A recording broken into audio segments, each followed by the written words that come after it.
Han Yunqi, keep looking. If you have the ability, keep looking. Han Yunqi lowered her head, not moving at all, like a corpse. Princess Chongping was very satisfied with this kind of reaction. She personally lifted Han Yunqi's chin, but Han Yunqi actually spat a mouthful of ice water in her face. Princess Chongping shrieked as she retreated, wiping her face. Slut, you've got guts. This Wangfei's seniority is one level higher than yours, so I'm your elder. Princess Chongping, you'll never be able to change this fact. Han Yunqi looked over, a mocking smile on her lips.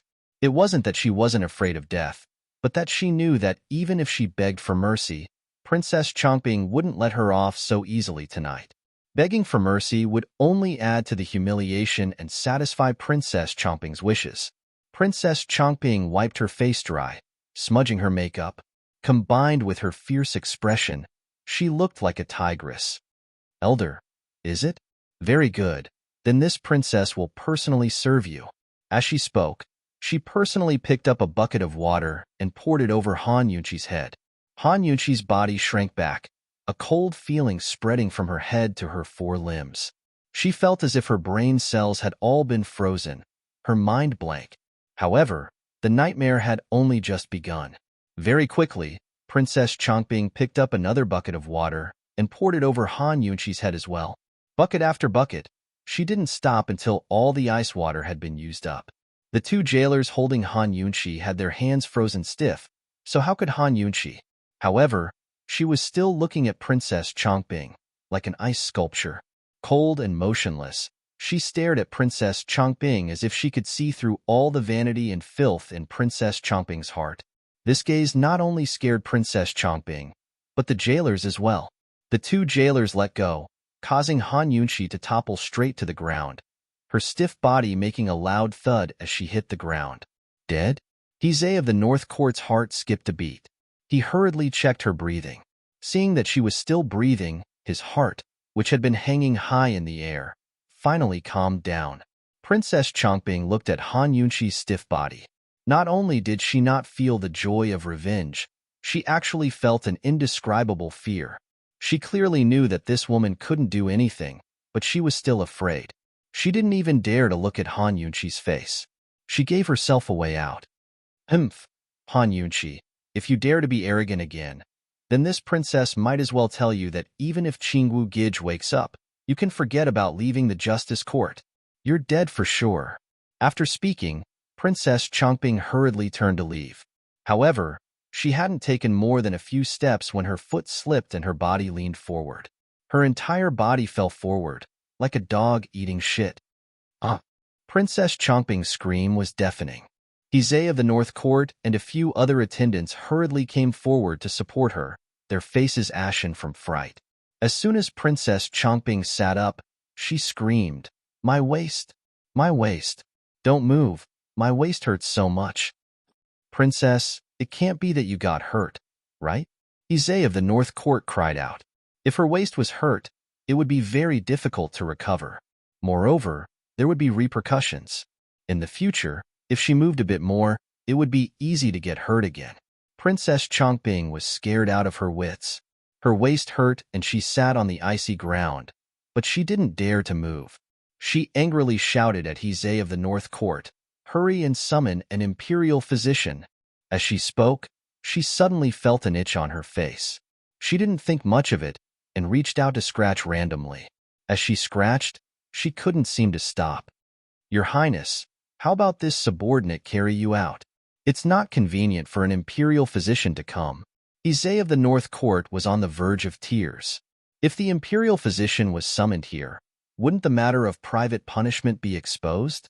Princess Chongping's waist was in extreme pain. She sat stiffly on the icy ground, not daring to move. The icy water had soaked her pants and spread throughout her body. Not only did she want to cry out in pain, she also wanted to cry out in cold. However, this icy water was caused by her. How could she cry out? "Then hurry and carry me out. What are you all standing there for? What's the point of raising you all? Are you all rice buckets?"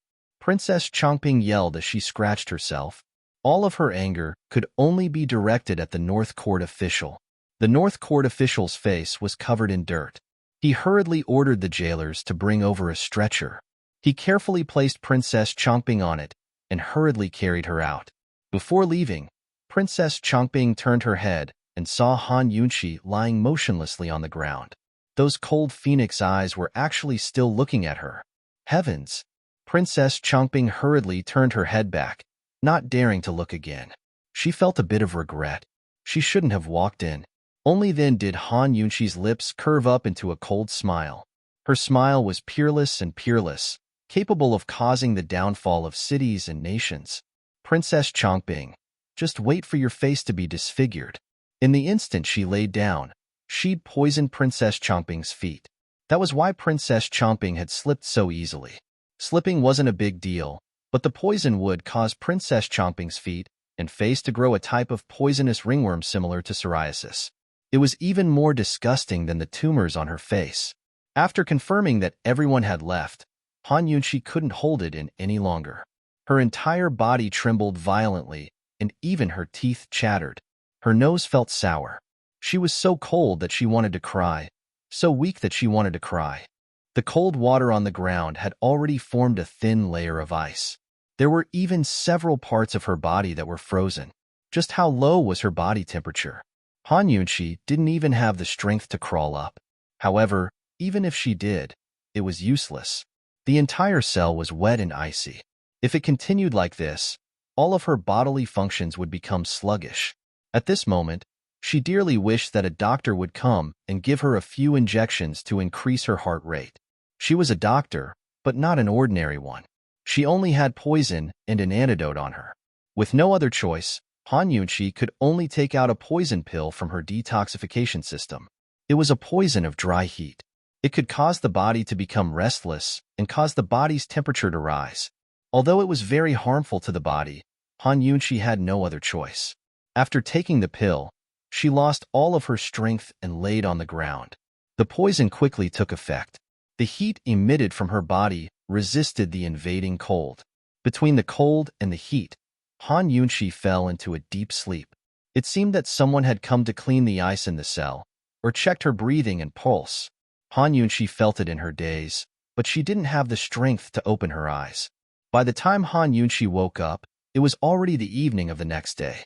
She didn't need an antidote for the poison of dry heat. It had been completely dispelled by the cold. Although she was no longer in danger, she was still shivering from the cold.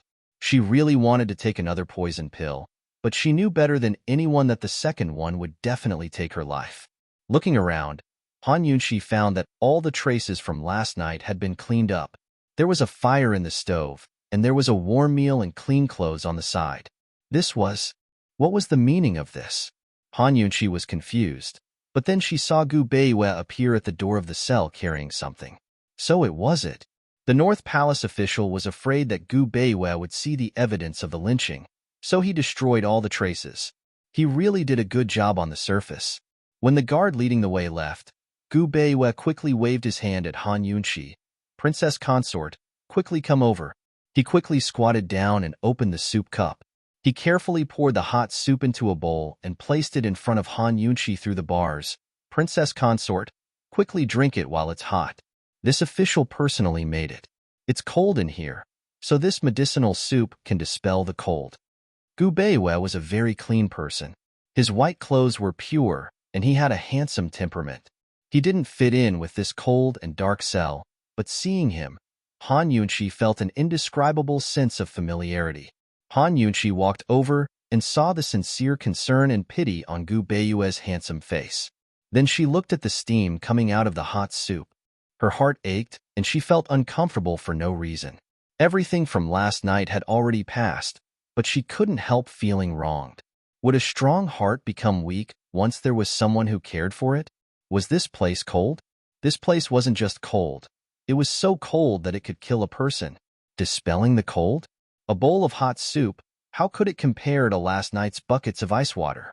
However, this man who she had no relationship with actually made Han Yunxi feel warm with just a few words. Since she was young, no one had ever cared about her, let alone personally making a bowl of soup to dispel the cold. Chapter 29. Gu Beiyue's smile was as warm as an April spring breeze. Han Yunxi suddenly felt that his eyes were especially beautiful, especially when he smiled.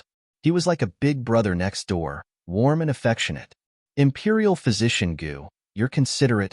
Han Yunxi accepted the hot soup and drank it all in one gulp. Needless to say, the medicine was quite effective. Soon enough, her body warmed up. Gu Beiyue watched Han Yunxi wolf down her food and her ashen face. He could more or less guess at last night's punishment, but didn't ask any questions. Pity flashed through his eyes as he sighed softly. Visiting hours were limited, so before Han Yunxi could finish, Gu Beiyue said in a low voice, "Esteemed Wang Fei, this official personally went to the Duke of Qin's estate last night. I didn't see Grand Concubine Yi, but I've already had Miss Morong report to her. Presumably, you'll be released on bail very soon. This official will arrange for people to visit you at regular intervals. This way," Gu Beiyue trailed off even more. "This way, they won't dare to lynch you." Han Yunxi looked at Gu Beiyue and asked without thinking why. Why was this man doing his best? Actually, he could have stayed out of this. Didn't he know that if he got involved, he'd be suspected of being an accomplice? Gu Beiyue didn't understand. "What do you mean, why? Why are you helping me so much?" "I'm not familiar with you," Han Yunxi said mildly. But Gu Beiyue was very serious. "Esteemed Wang Fei, doctors don't just rely on their medical skills to save people. The young general's life is in your hands." Gu Beiyue's tone softened as he continued, "Moreover, esteemed Wang Fei, this is a human life, too." Han Yunxi's heart gave a lurch as she praised him in her heart. She even felt inferior to him. Wouldn't Morong Wanru report to Grand Concubine Yi?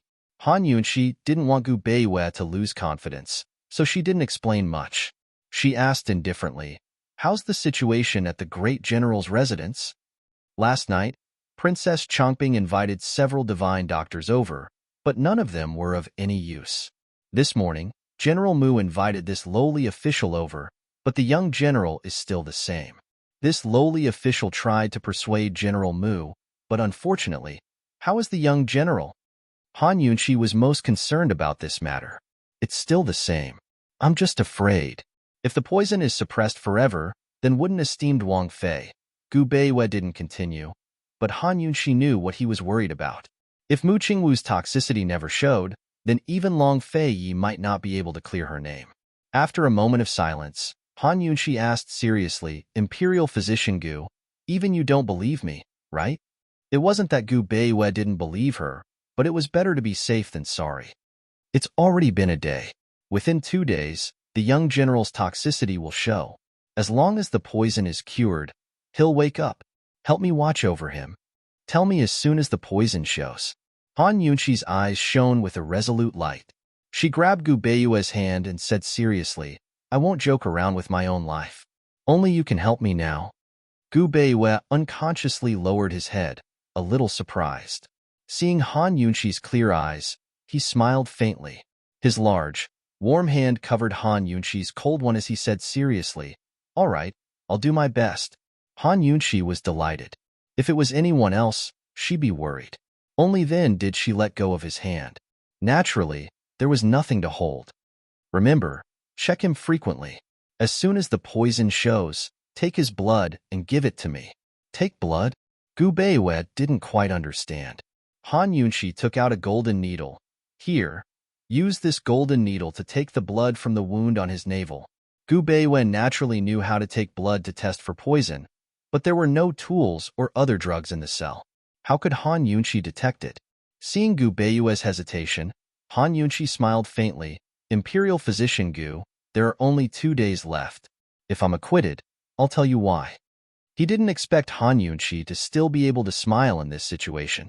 Gu Beiyue admired her in his heart. He also smiled and stretched out his pinky. Han Yunxi was stunned. Did this guy also play Retractor? "I'm really curious." Gu Beiyue smiled slightly. It was extremely beautiful. Han Yunxi stretched out her pinky and held on to him. "All right, it's a promise." Gu Beiyue looked at Han Yunxi and felt that she was a mystery. Although this woman's medical skills weren't as good as Master Han's, her detoxification skills were far superior to her father's. He wondered if the Han family knew about this. When he left this morning, he heard from the servants that Princess Chongbing and Miss Mu had gone to the Han family to invite the head of the Han family. That day, when Gu Beiyue rushed back to General Mu's residence, Princess Chongbing and Mu Luiyue had already invited the head of the Han family, Han Yunqi's father, godly Dr. Han Kongan. When Gu Beiyue entered the room, Han Kongan was taking Mu Qingwu's pulse. When he saw him enter, Han Kongan stood up and cupped his hands in greeting, Imperial Physician Gu. Although he was Gu Beiyue's junior in front of Han Kongan, a commoner like Han Kongan still had to pay respects to Gu Beiyue's status as the head imperial physician. Han Kongan's medical skills were exquisite and he'd studied at Cloud Realm Continent's Medical Academy. Last year, he'd become a director of the Medical Academy, so the position of head imperial physician should have been his. Unfortunately, he'd been unable to treat the Crown Prince's strange illness for many years. In the end, he couldn't even enter the imperial physician courtyard, becoming the Medical Academy director that the imperial clan disliked the most in history. Gu Beiyue's parents had both died when he was young, so he was brought up by his grandfather. Grandfather Gu was the former head imperial physician and director of Cloud Realm Continent's Medical Academy. Gu Beiyue had been gifted since childhood. With his grandfather's careful guidance, he truly deserved the position of head imperial physician. Uncle Han is treating me as an outsider. Gu Beiyue cupped his hands in return. He was a modest gentleman, neither servile nor overbearing, cultured and refined. Han Kongan didn't stand on ceremony and sat down, asking, "You came at the right time. Tell me the specifics of the situation." "Uncle Han, why don't you tell me your views first so that my words won't affect your judgment?" Gu Beiyue looked refined and modest, but his words always had the effect of deflecting 1,000 caddies with 4 tails. Since he'd said this, Han Kongan didn't press the issue. He stroked his goatee and said seriously, "I've heard General Mu explain the general situation, but I think there's room for discussion about the poisoning." Gu Beiyue didn't express his opinion, but asked mildly, "How do you want to discuss it?" Han Kongan's eyes flashed with doubt as he probed, "I heard that Yunqi was the one who diagnosed the poisoning?" Actually, before Princess Chongbing invited him over, the Empress Dowager had already sent someone to greet him. Although she didn't tell him what to do, he knew everything in his heart. Han Yunqi was already in jail. As long as Mu Qingwu was unconscious for a day, Han Yunqi wouldn't be able to clear herself of suspicion and would have to stay in jail for a day. This was exactly what the Empress Dowager wanted to see. Moreover, Mu Qingwu held military power in his hands and was both a minister and friend to the second imperial prince. He completely stood on the second imperial prince's side, and the second imperial prince was the crown prince's strongest opponent. If Mu Qingwu was unconscious or even dead, the crown prince's faction would be the happiest. Even if it concerned his own daughter's life, Han Kongan didn't mind pushing the boat with the current to help the Empress Dowager and Crown Prince frame Han Yunqi for the sake of preserving the Han family's position. He took his pulse for a long time and couldn't find any signs of illness or poisoning. But since Han Yunqi had treated him, no matter how Mu Qingwu died, she had to take responsibility until the end. "Then what does Uncle Han think?" Gu Beiyue asked again, not expressing his opinion at all. As a servant by the emperor's side, he knew all the powerful connections in the imperial harem. The more he knew, the more disadvantageous it would be for himself and Han Yunqi. Han Kongan was an old fox and didn't express his opinion. He reprimanded AI. "This girl has been ignorant and incompetent since she was young. What does she know? I heard that she was the one who used the knife to detoxify the wound." Han Kongan had examined the wound and found that it had healed very well. It wasn't something an ordinary person could do.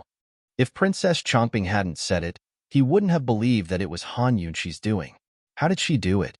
She was trash who couldn't even differentiate between medicinal ingredients.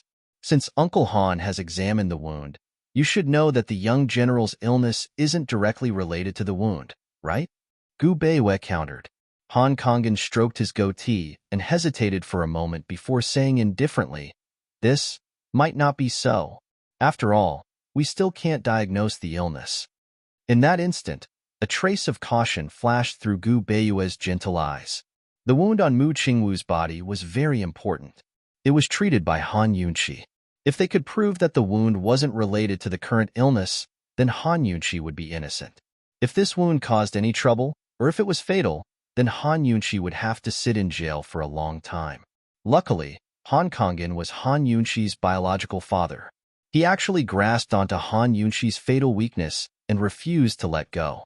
Since Uncle Han has said so, then we'll have to wait to see if Qin Wangfei is guilty.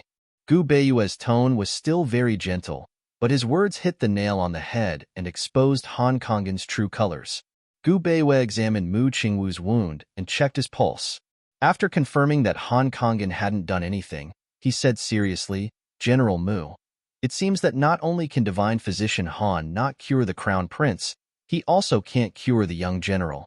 Fortunately, I still have confidence in the young general's condition. In these 2 days, the young general will wake up. I will keep watch."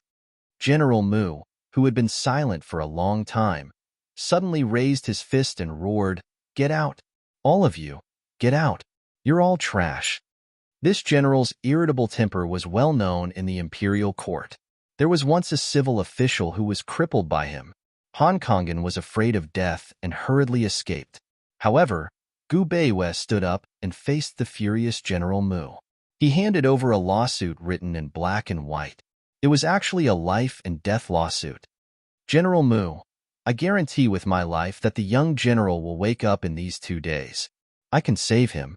Otherwise, a life for a life." Gu Beiyue was dressed in white and looked weak, but his words were sonorous and fearless. The furious General Mu's fist froze in mid-air. After a long time, it finally fell down. He gritted his teeth and said, "Fine, this general will give you one more chance." At this time, Han Kangin had already escaped far away. He pondered over the meaning of Gu Beiyue's words. Did he suspect something? With Gu Beiyue here, it would be difficult to make a move on Mu Qingwu. If Mu Qingwu really woke up, then everything would be over. Han Kangin pondered as he walked out of the courtyard. At this time, Princess Chongping and Mu Luiyue walked over. Princess Chongping was fine this morning. Why was she wearing a veil now? "Your Highness, you..." Han Kangin asked suspiciously. "Nothing. Why did you come out? How's Brother Qingwu?" Princess Chongping asked anxiously. She didn't know what kind of dirty things she'd gotten when she went to the prison last night. Her feet and face had been itchy since morning, and she'd just grown red spots that looked a bit like a rash. Her face was the most precious thing to her. She secretly went to the imperial physician to apply some medicine. The physician said it was a rash and would heal in a day or 2. Only then did she relax and rush over after applying the medicine. Chapter 30. Aya. Han Kangin shook his head. The young general's illness really is complicated. We can only wait a few days and see how things go. At these words, Princess Chongping grew angry. Han Kangin, what's wrong with you? How can you be so useless? Big brother Crown Prince, you can't cure him. Big brother Wuqing, you can't cure him either. What kind of divine doctor are you? You quack. I'm going to tell my imperial grandmother. This stupid princess wholeheartedly wanted to save Mu Qingwu and harm Han Yunqi, but she didn't know she was being used as a chess piece by the Empress Dowager. Han Kangin suppressed his anger and patiently coaxed. "Princess Chongping, calm your anger. Even Imperial Physician Gu couldn't tell. Who knows how long he'll wait? If this drags on for too long, what if..." Han Kangin's words directly pointed the spearhead at Gu Beiyue. Before he could finish, Princess Chongping and Mu Luiyue grew afraid. Mu Luiyue was much smarter than Princess Chongping and immediately understood. "Princess, that day Imperial Physician Gu and Han Yunqi worked together to save him. If Han Yunqi is guilty, then so is Imperial Physician Gu. Why did father let him monopolize Big Brother?" "That's right. Imperial Physician Gu is an accomplice too," Princess Chongping suddenly realized. In her excitement, she almost hurt her waist. After all, her injuries hadn't fully healed yet. She rubbed her waist and said, "I'll go report him to the justice courts right now." Han Kangin nodded. "Your Royal Highness, then this one will go back and find a few medical academy directors to discuss. Shall we come back tomorrow?" The medical academy's people weren't ordinary people. Cloud Realm Continent's medical academy was a place that all doctors yearned for. It gathered the continent's medical elites, especially those directors who were over 100 years old. They were the absolute authority of Cloud Realm Continent's medical community. Princess Changbing and Mu Luiyue were both delighted. Good, good, good. Then we'll wait for your good news. Big brother will definitely be saved. When the time comes, I'll have father chase Imperial Physician Gu away. That's great. Luiyue, let's go to the Supreme Court to do something big. Princess Changbing was in a very good mood. She was certain that her Qingwu Gige would be fine. Mu Luiyue hurriedly followed behind like a shadow. The two of them didn't think about it. Although the medical academy's directors were powerful, they weren't immortals. They had treated the Crown Prince's illness a few times, and he still hadn't recovered. Looking at their departing figures, Han Kongan's lips curled into a cold smile. There were many incurable illnesses in the world.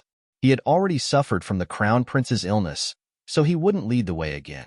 As long as they replaced Gu Beiwei and found an imperial physician, wouldn't it be easy to make Mu Qingwu unconscious and kill Mu Qingwu? This way, he wouldn't have to get involved in this mess himself.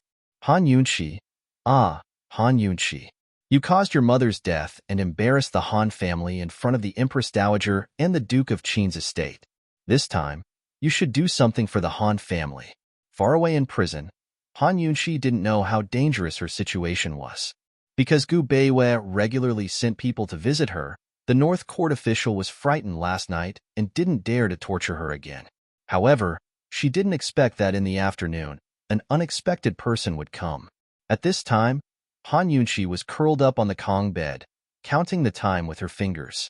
Tonight or tomorrow, the poison in Mu Qingwu's body would definitely show.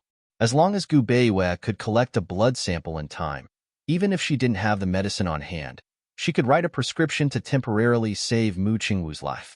She waited and waited. When would Gu Beiwei come? At this time, a jailer walked over. She didn't know what he said to the jailers guarding the door, but the jailers all left. Han Yunxi raised her eyebrows and looked at him, but didn't pay him any attention. Who knew that the jailer would actually open the door and walk in? No matter what, Han Yunxi was still a wanted criminal. How could a small jailer come in? She saw that the jailer was around 50 years old and had a kind face. He looked around in a panic, and after confirming that no one was coming, he hurriedly walked over to Han Yunxi. Han Yunxi looked at him cautiously, but didn't say anything. Unexpectedly, when the jailer came closer, he actually knelt down with a putong sound. Little benefactor, little benefactor, this old man has finally seen you. This old man thought that he would never see you again in this lifetime. Han Yunxi completely remembered the original owner's memories. The original owner was a useless and ugly girl who didn't leave the house and was bullied every day. She didn't do anything bad, nor did she do anything good. Old man, if there's anything, please get up and tell me. Han Yunxi got off the bed to support him. The jailer was so excited that he refused to get up. Little benefactor, you definitely don't know who I am, but I know who you are. You're Lady Tianxin's daughter, right? You married Qin Wang and are now Qin Wang Fei. Lady Tianxin. Even though Han Yunxi only inherited the original owner's body and memories and wasn't the original owner herself, but this name still gave her a warm feeling in her heart that couldn't be ignored. Lady Tianxin was her mother, a woman with superb medical skills and the heart of a true doctor. In order to give birth to her, she died in childbirth. Little benefactor, your mother is the benefactor of our entire family. At the end of December that year, a plague ran rampant in Luo He village in the western suburbs, and my entire family was infected. It was your mother who cured our entire family. Otherwise we would have been burned alive. As the jailer spoke, he knelt down again and choked with sobs. Why do good people have short lives? This old man didn't even have time to repay her kindness before Lady Tianxin passed away. The jailer seemed to be truly heartbroken as tears streamed down his old face. Old man, it's my mother's duty as a doctor to help the world. You don't have to take it to heart. Living well is the best way to repay my mother. Han Yunxi tried to persuade the jailer and helped him up, but who knew that the jailer wouldn't get up? Little benefactor, this old man is here today to repay your kindness. Little benefactor, this old man can't watch you die in prison without doing anything. The moment he said this, Han Yunxi was shocked. Die here? The jailer glanced back nervously. After confirming that no one was coming, He held Han Yunqi's hand tightly and said in a low voice, "Little benefactor, I wanted to come and see you when you came in, but it was only my turn to be on duty last night. I secretly heard the North Court official and the others talking. The higher-ups want your life." "I know." Han Yunqi discreetly broke free from the jailer's hand and smiled faintly. There were many higher-ups who wanted her life. However, the jailer was very nervous. "Little benefactor, it's the Empress Dowager who wants your life. They want to kill young General Mu and sentence you to death." Seeing that Han Yunqi didn't have much of a reaction, the jailer hurriedly said, "Little benefactor, you don't know that young General Mu is the second prince's man. The Empress Dowager wants to take the opportunity to get rid of young General Mu for His Highness the Crown Prince." Hearing this, Han Yunqi was shocked. However, she wasn't shocked by the Empress Dowager's intentions, but by this jailer. This little jailer knew so much. The jailer was very nervous. He deliberately ran to the door to see if there was anyone. After confirming that there was no one, he ran back and said timidly, "Little benefactor, I'm also on duty tonight. I've already bribed the people below. I know a secret passage. When the time comes, you just need to follow me. Don't foolishly wait here. I've already heard them say that as soon as young General Mu dies tomorrow, they'll immediately kill you and say that you committed suicide to escape punishment." "You are letting me go?" Han Yunqi asked in disbelief. "That's right. We'll sneak away in the middle of the night. Little benefactor, I've already prepared a carriage to pick you up. Run as far as you can, and don't ever come back." The jailer said earnestly, "If I run, wouldn't it be considered fleeing punishment? How can I explain myself clearly in this lifetime?" Han Yunqi asked again. Sorry, she was an orphan since childhood. She was accustomed to the fickleness of human nature and the fickleness of the world. It was impossible for her to easily believe a stranger. Besides, if she really ran away, it would be equivalent to admitting that she had misdiagnosed.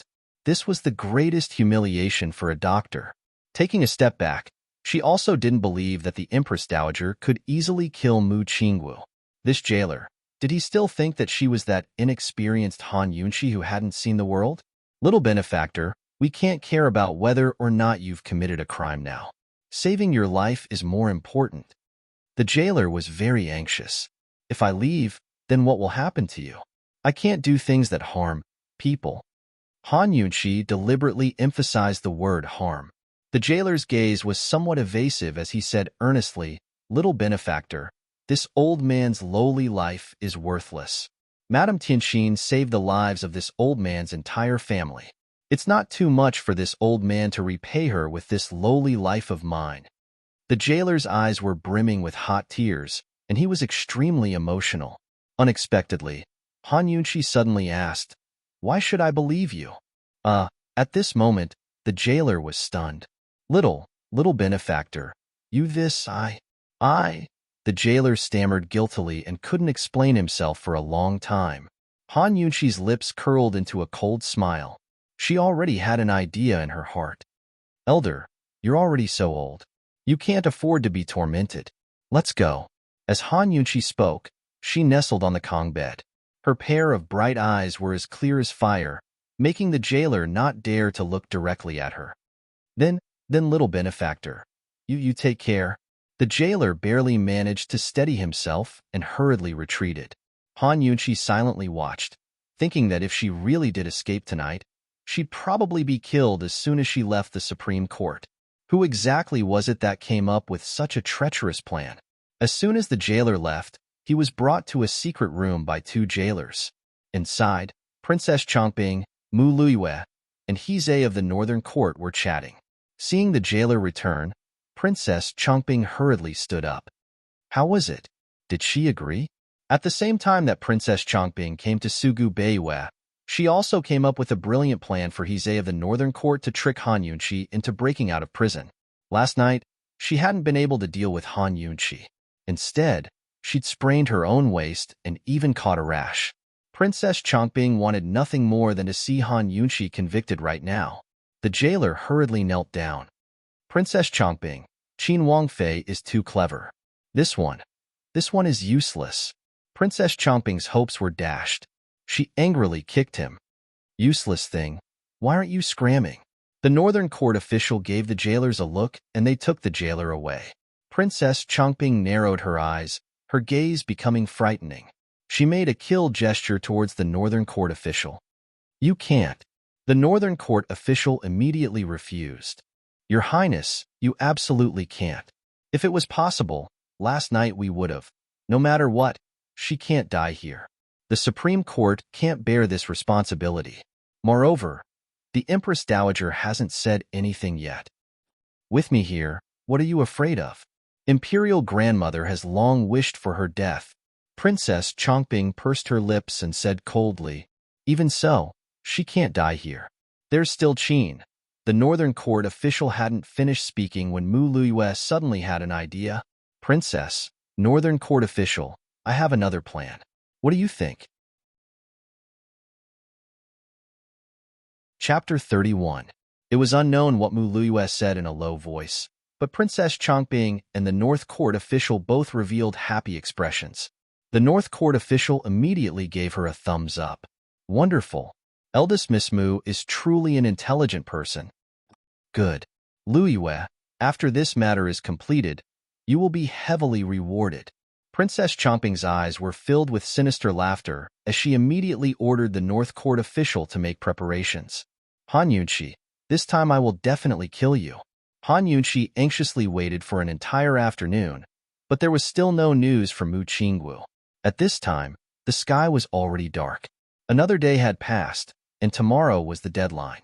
She almost suspected that Gu Beiwei had already collected the blood sample and was on his way here. However, it wasn't until dinner time that a little medicine boy came over with a specially made medicinal soup to ward off the cold. Han Yunqi drank it and knew that it was made by Gu Beiwei. Her heart warmed. This fellow Gu Beiwei was truly a thoughtful person. Is there a situation with the young general?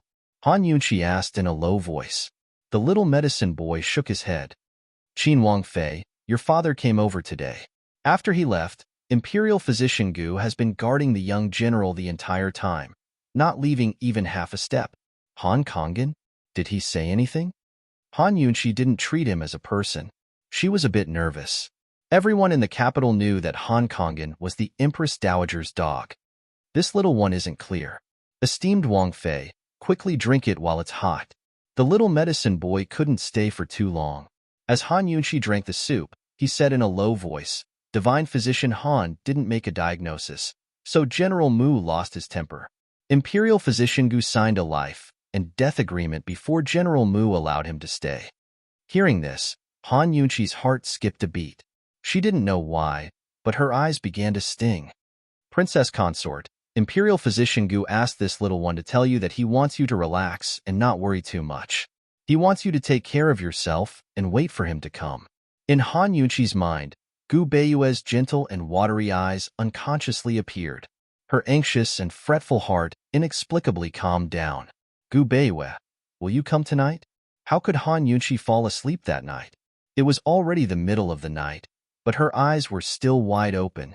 She firmly believed that her judgment wasn't wrong. Tonight or tomorrow, in one night or one day, her and Mu Qingwu's fate would be judged. Gu Beiwei was their only hope. They could only hope that nothing would happen to Gu Beiwei. Han Yunqi waited and waited. Finally, when the sky was hazy and bright, there was movement outside the cell. She could hear that the footsteps were very urgent. In the dim light, Han Yunqi was not sure who it was. Although she was very excited, she suppressed it and silently waited. Very soon, the light shined in and she saw that it really was Gu Beiwei. Han Yunqi was filled with joy and immediately jumped down from the stove. Seeing that there were jailers here, she did not dare make a sound. Gu Beiwei had secretly bribed the jailers to have them leave. This was not the time to visit the prisoners, so Gu Beiwei must have spent quite a bit of money. When the jailers left, Gu Beiwei was even more anxious than Han Yunqi. Quickly, the thing you wanted is here. The poison has erupted? Han Yunqi said in a low voice. Yes, you're right. He has a high fever, and his lips and tongue are purple. I took a blood sample and immediately came over. General Mu finally believes us and is personally guarding him. Gu Beiwei handed the gold needle to Han Yunqi. Although he did not know much about poisons, for Mu Qingwu's pulse and complexion, the poison must be highly toxic. Everyone knew that when facing highly toxic poisons, it was a race against time. He had to immediately take the antidote and go back to save him. Otherwise, the hard work of the past few days would be wasted. Han Yunqi did not ask any more questions. She turned around and put the gold needle into the detoxification system for examination. The results scared her so much that she almost fell. It's 10,000 snake poison. 10,000 snake poison? Gu Beiwa had never heard of it. It's a mixture of the 10 most poisonous snake venoms in the world. The toxicity of this poison is very deep, but once it erupts, it will definitely kill within 2 hours. As Han Yunqi spoke, she did not bother to explain too much. She immediately took out a few packets of medicine from the detoxification system. Here, this medicine can only temporarily slow down the speed of the poison erupting. Let him take the medicine first, then go and prepare the antidote.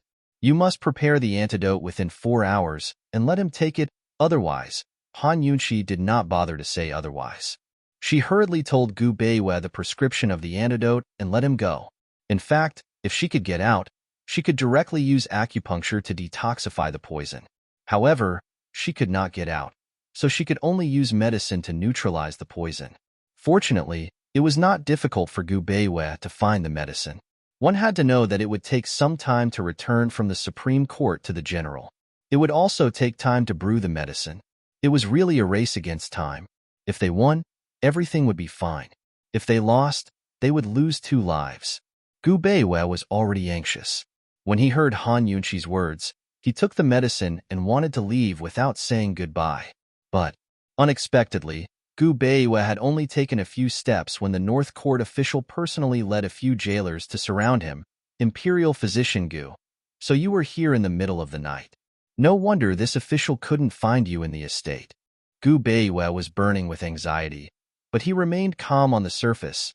May I know why the North Court official is looking for this one? Unexpectedly, the North Court official waved his hand, and a few jailers stepped forward to capture Gu Beiwa. North Court official Hize, what is the meaning of this?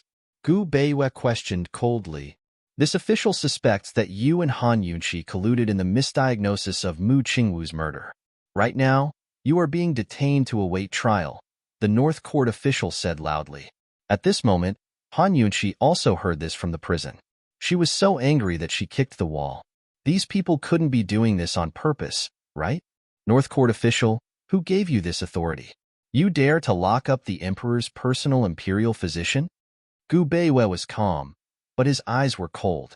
Hize raised his hands and bowed to the sky. Empress Dowager, where's the evidence? North Court official Hize, General Mu already believes me.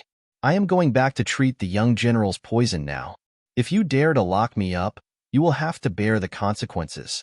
Finally, the usually gentle Gu Beiwa was angry. One had to know that Mu Qingwu and Han Yunqi's lives were in his hands. Hee, nonsense. Divine Physician Han has already asked the Medical Academy's Board of Directors for a diagnosis. You should give up.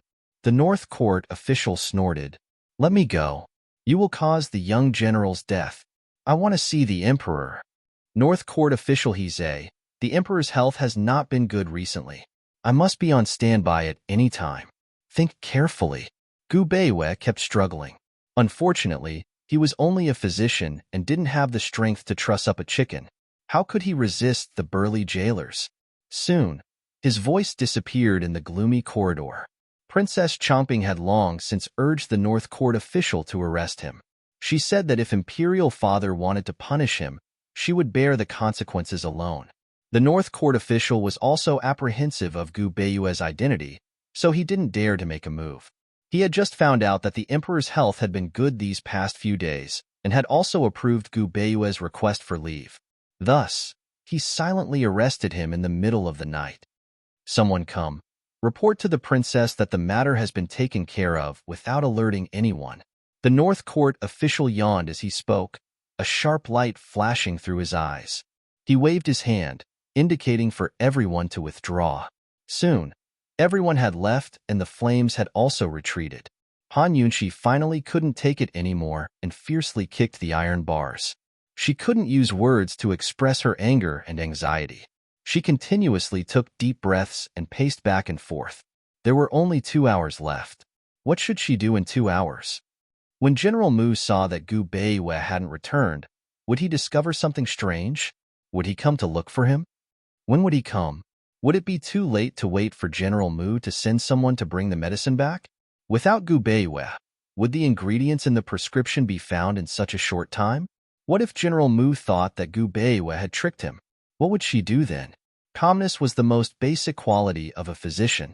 Even in the face of death, a physician would remain calm. However, at this very moment, Han Yunxi was extremely irritable. She couldn't afford to wait, nor could she afford to gamble. Time slowly passed. Han Yunxi gripped the iron bars with both hands, her heart beating faster and faster. It wouldn't be an exaggeration to describe her as a trapped beast. Unexpectedly, at this moment, a black shadow suddenly flashed and landed in front of her. Han Yunxi was stunned at first. Seeing the black-clothed masked man holding a broadsword, she hurriedly retreated. "Who are you?" "Han Yunxi, someone paid to get you out. Stop talking nonsense and come with me," the black-clothed man said. With a slash of his broadsword, he cut the lock and rushed in. Assassin? Prison break? Her enemies wished that she would never leave the prison. How could they spend money to break her out? Recalling the scene in the prison this morning, Han Yunxi more or less guessed something strange. Presumably, after she was rescued, the next day she would be accused of absconding. Just as she was about to hide, the black-clothed man had already grabbed her shoulder. Han Yunxi wanted to struggle and shout, but suddenly she stopped moving. Opportunity. The opportunity to leave the prison to save people has come, hasn't it? "Hero, don't kill me. I beg you, don't kill me. I'm willing to go with you." Han Yunxi pretended to be afraid. "As long as you obediently follow me, I promise I won't kill you." The black-clothed assassin was eager for Han Yunxi to be obedient. Han Yunxi nodded again and again. Thus, the black-clothed assassin took her out of the prison cell and went to the main gate. Along the way, Han Yunxi saw many prison guards lying on the ground. There were also several prison guards. It seemed that the black-clothed assassin really killed his way here. When they went out of the main gate, they met several prison guards. The black-clothed assassin's martial arts was strong and incomparably brave. He stabbed them one by one and brought Han Yunxi out of the main gate. A doctor's eyes were the sharpest of all, able to discern even the smallest details. Han Yunxi had her suspicions before, but now she was certain that the black-robed assassin was one of the North Court officials' men. He'd purposely lured her out to frame her with the crime of absconding. The black-clothed assassin did not stop after they went out of the main gate. He took Han Yunxi and ran a distance away from the main gate. They stopped in a small alley. "Where are you taking me?" Han Yunxi timidly asked. The black-clothed assassin sneered. "Qin Wangfei, the person who hired me wants to kill you. However, you must die outside the prison." "Hee, I'm sorry." As he spoke, he suddenly raised his large knife and chopped towards Han Yunxi's neck. Han Yunxi hastily dodged. The black-clothed assassin disdainfully laughed. "The sky is about to brighten. Qin Wangfei, this little one will send you on your way." However, just as he raised his large knife, Hu knew that his hand would suddenly cramp. In an instant, he lost all his strength and the large knife fell to the ground with a clang. At the same time, his other hand and the bones in both his legs suddenly spasmed. Following that, he lost all his strength and his entire body collapsed on the ground. You. The black-clothed assassin powerlessly laid on the ground. He was so shocked that he could not speak. Chapter 32. Han Yunxi's timid expression vanished without a trace to be replaced by indescribable fury. She viciously stomped on the assassin's face. "You what? I'll send you to your death. Go back and tell He of the North Court that this Wang Fei will remember this debt." She was a doctor, and a doctor of poisons at that. To put it nicely, she was a poisons master. She knew how to treat poisons, but she was even better at poisoning. The black-robed assassin had pulled her hand all the way here from the prison cell, completely unguarded. If she didn't seize the chance to poison him, she'd be letting down her professional ethics. Han Yunqi knew that as soon as she left the Justice Court's prisons, she'd be accused of absconding regardless of whether she died or not. But time was of the essence, so she threw caution to the wind. Since those people wanted her to escape, then she might as well make the accusation a reality. After tossing and turning for over an hour, she had less than an hour left. After leaving the alley, Han Yunqi ran for her life towards General Mu's estate, her thin figure running through the early morning mist like a little deer. "Master, that looks like a steamed Wang Fei," Chu Shifeng said timidly. He and the Duke of Qin had just returned to the city after searching for medicine when they ran into Qin Wang Fei. Fortunately, they dodged in time, or else they really would have been sent flying. Right now, master and servant were hiding on a rooftop by the road. Long Fei was dressed in white brocade robes, looking extraordinarily handsome and noble. He furrowed his brows and chased after the woman without a word. Why was this woman running so fast so early in the morning? Was she running for her life? Han Yunqi ran and ran with all her might. She was running to save a life, but she ran even faster than running for her life.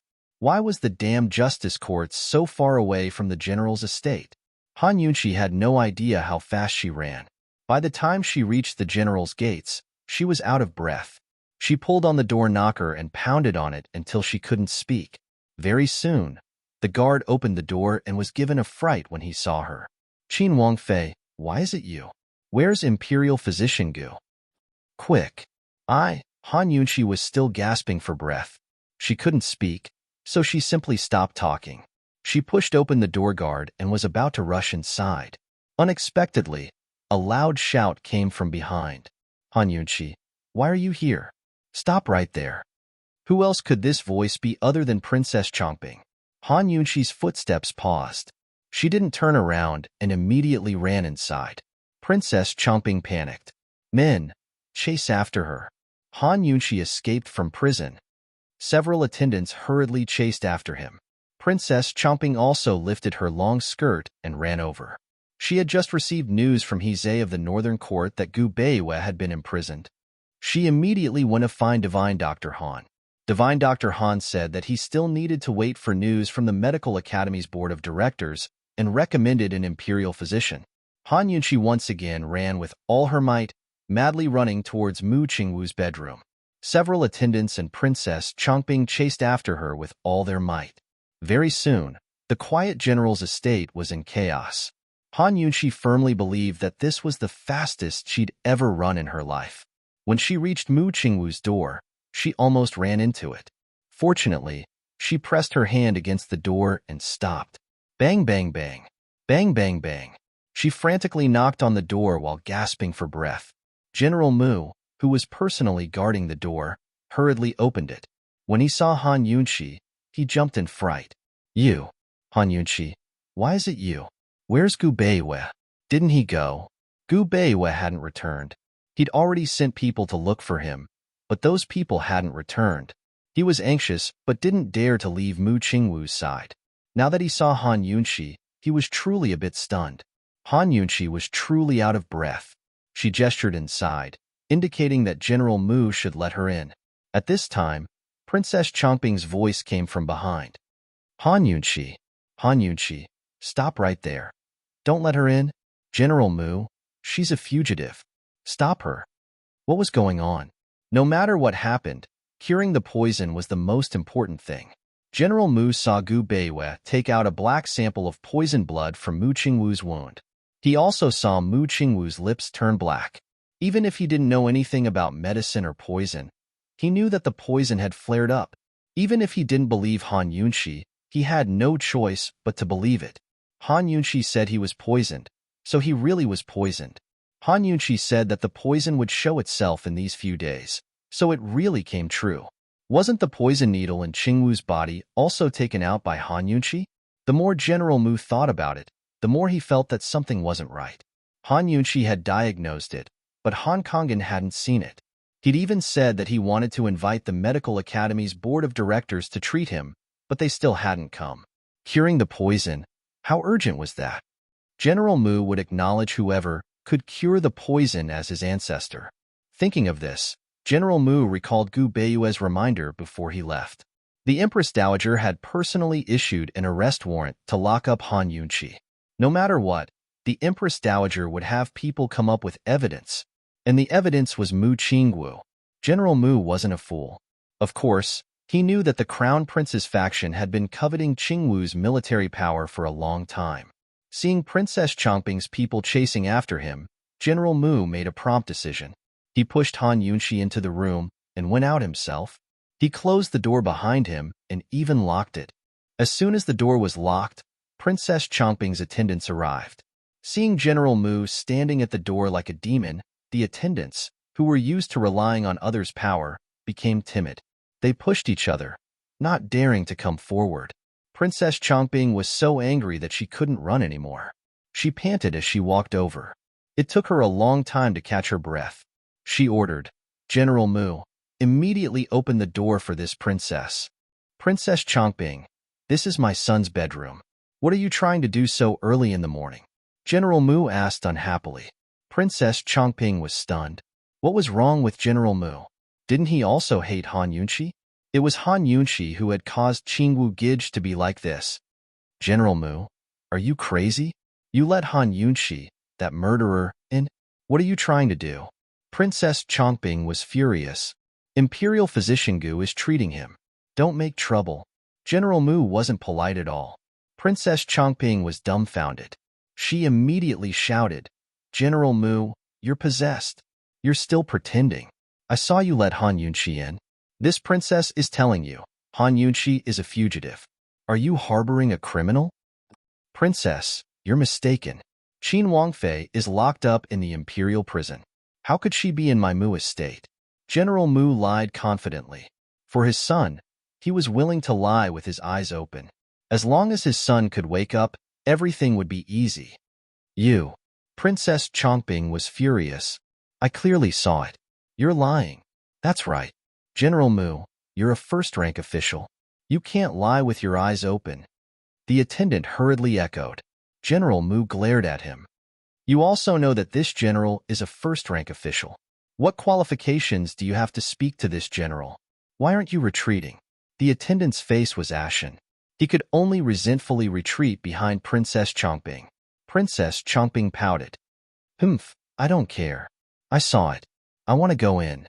As she spoke, she really wanted to force her way in. General Mu simply leaned against the door and opened his arms.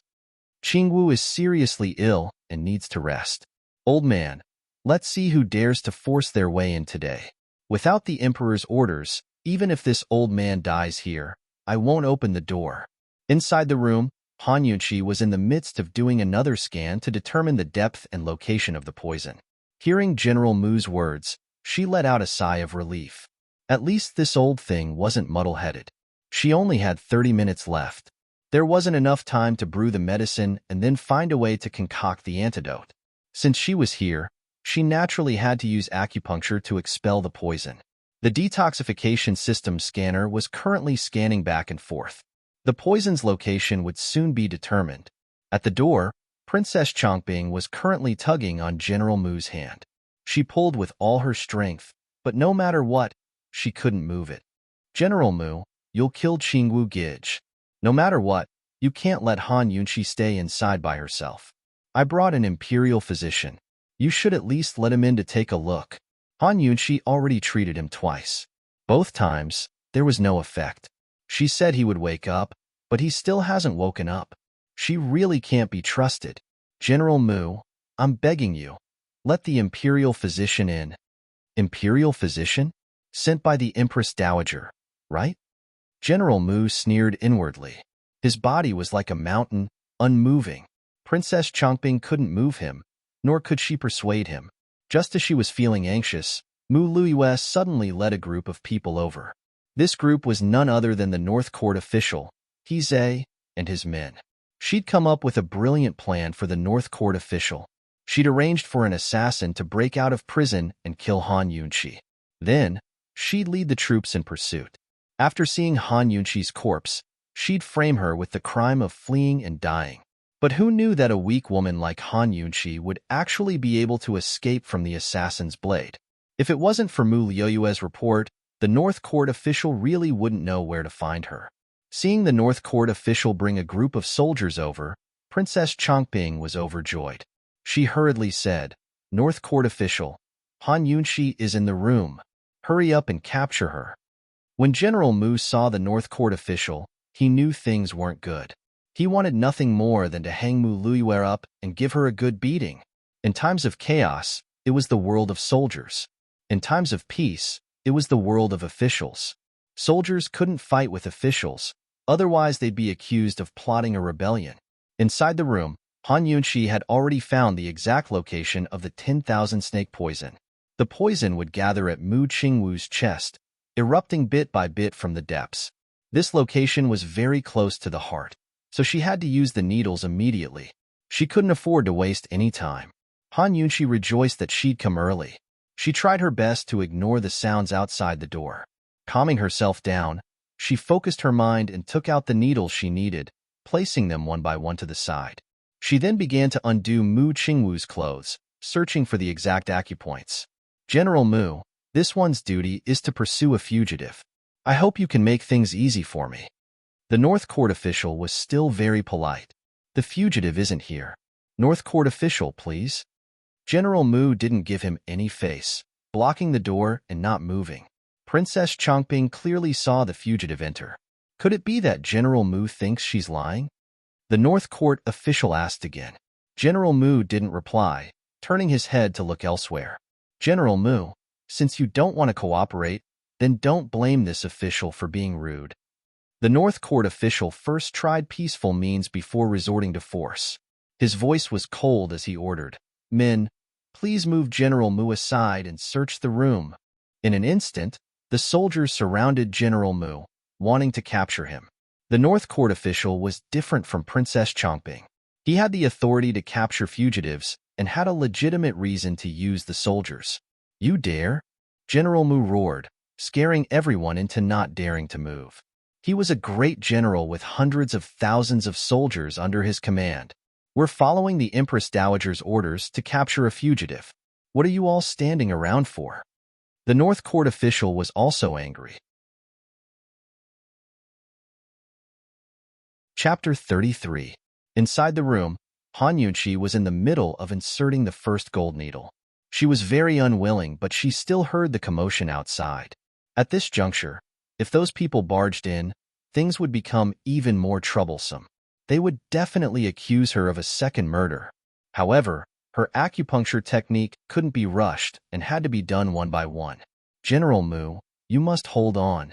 She didn't even notice the cold sweat on her temples. Han Yunxi gritted her teeth and once again concentrated on inserting the second gold needle.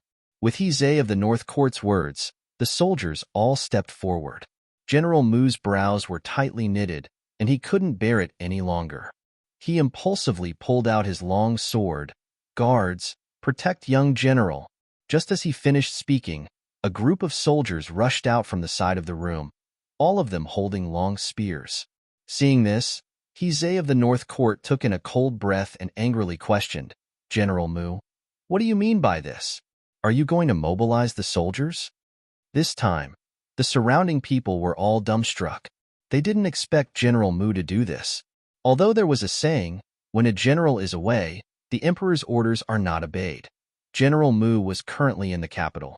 Without the emperor's orders, he couldn't mobilize the soldiers. Furthermore, the soldiers under his command could only be stationed outside the capital. He only left a small group of soldiers in the residence to act as guards. How could soldiers go against the soldiers? Moreover, He of the North Court was under orders to arrest people. Was General Mu going to defy the Empress Dowager's imperial edict and openly rebel? General Mu was very clear about the consequences of his actions. But for his son's life, he was going to risk everything. "General Mu, I'm under orders to arrest people. You dare to mobilize the soldiers against me? Are you really going to rebel?" He of the North Court said sternly. "Father." Suddenly, Mu Luiyue cried out, "Father, calm down, calm down." At the side, the housekeeper and attendants were also flustered.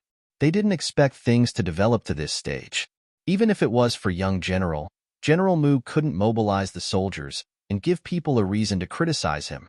If this matter were to reach the emperor, The crime of rebellion, especially when the soldiers rebelled, was punishable by the execution of 9 generations of the family. How many people in the imperial court were waiting to find fault with the general's residence? After being yelled at by his family, General Mu finally calmed down. He glared fiercely at Hizei of the North Court, but his heart was filled with sorrow. This was the sorrow of being an official. This was his Achilles heel. No matter how much the emperor valued him, as long as he raised his troops for no reason, or if he went against the government for no reason, then only death awaited him. There was no room for negotiation. In times of peace and prosperity, generals were actually the most useless people in the imperial capital.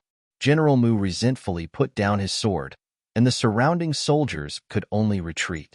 Seeing this, Hizei of the North Court was overjoyed. With a look, a few burly soldiers captured General Mu. It was not that General Mu could not resist, but that he could not resist as a general. General Mu was escorted to the side.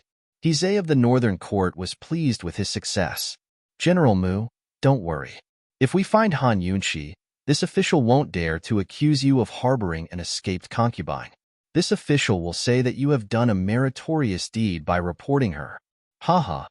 General Mu was so angry that his teeth were about to shatter.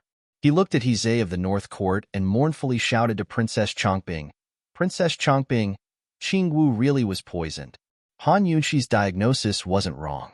The detoxification is urgent. She's saving Qingwu's life right now. Princess Chongbing didn't believe a useless piece of trash like Han Yunqi. You've been possessed. What nonsense are you saying? As she spoke, she hurriedly shouted, Imperial physician, someone come. Find an imperial physician. Where's the imperial physician? A trace of coldness flashed through Hizei of the North Court's eyes. The Empress Dowager had already issued a secret order to take Mu Qingwu's life. Han Yunqi had come at the right time. She was the best candidate for the murderer. Someone come. Break that lock.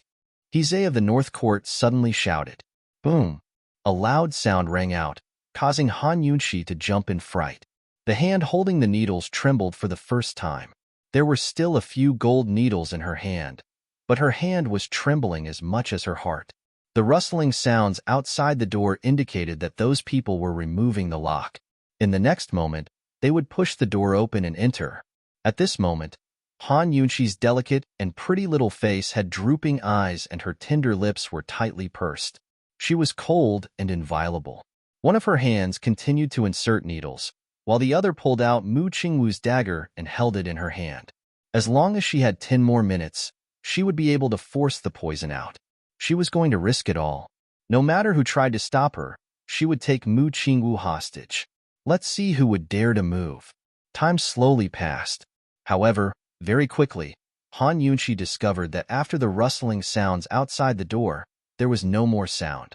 It was completely silent, and even after a long time, no one pushed the door open to enter. What was going on? Not only was it quiet outside the door, there was also no movement at all. Did something happen? Han Yunqi couldn't figure it out, so she decided not to think about it. Nothing was better than having something happen. She had to seize the time to expel the poison from the body. Without any distractions, her concentration was much more focused than before. Her speed was also much faster. One by one, the gold needles were inserted into the corresponding acupoints in an orderly manner. In a short while, Mu Qingwu's chest was filled with over 20 gold needles. His originally white skin gradually turned red, and the color of his eyes deepened. In the end, it was so red that it turned black. Seeing this, Han Yunqi was overjoyed. The poison was about to be forced out. She took out another gold needle, but who knew that at this moment, a wave of loud cheers could be heard from outside the door. Long live His Highness Duke of Qin. Han Yunqi's hand froze. Her self-control had always been very good. Unless it was an extremely special situation, it wasn't easy to disturb her. However, this loud cheer made her subconsciously turn her head. The Duke of Qin, her new husband, Long Feiyi? Heavens, was he here? Was that why everyone was so quiet just now? Why did he come? What did he come for? Did he find the medicinal ingredients so quickly and come to find her? Alright, that wasn't the most important thing. The most important thing was that this great deity had come. She was safe, absolutely safe. Han Yunqi really wanted to say, Long Fei Yi, you're this lady's destined savior. With Long Fei Ye's arrival, Han Yunqi was certain that she was safe. No matter what was said outside, no matter what movement there was, she blocked it all out and focused on expelling the poison from Mu Qingwu's body. At this time, everyone outside the door was kneeling. Even Princess Chongping was bowing, not daring to get up. Mu Luyue, who had long admired the Duke of Qin, was kneeling at the very back. She seemed to be in a daze as she stared fixedly at Long Fei Yi. It was as if she and Long Fei Yi were the only things left in the world. Everyone and anything else had been thrown to the back of her mind. Many of the soldiers and guards present had never seen Long Fei Yi in person. They all trembled with fear as they lowered their heads. They were both excited and afraid, wanting to look but not daring to. This was a man who existed like a god. Long Fei Yi casually stood in front of the door. His tall figure was as straight as a mountain, his cold and hard lines, and his chiseled facial features. He was like a high and mighty monarch, as if all the wind and clouds in the sky were gathered in his eyes. You may all rise. His voice was as cold and unyielding as ever. Everyone stood up, but most didn't dare to raise their heads.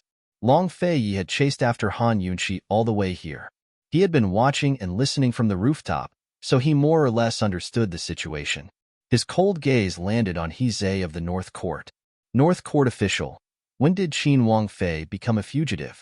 How come this prince didn't know? He Zhe of the North Court trembled as he met Long Fei Ye's cold gaze.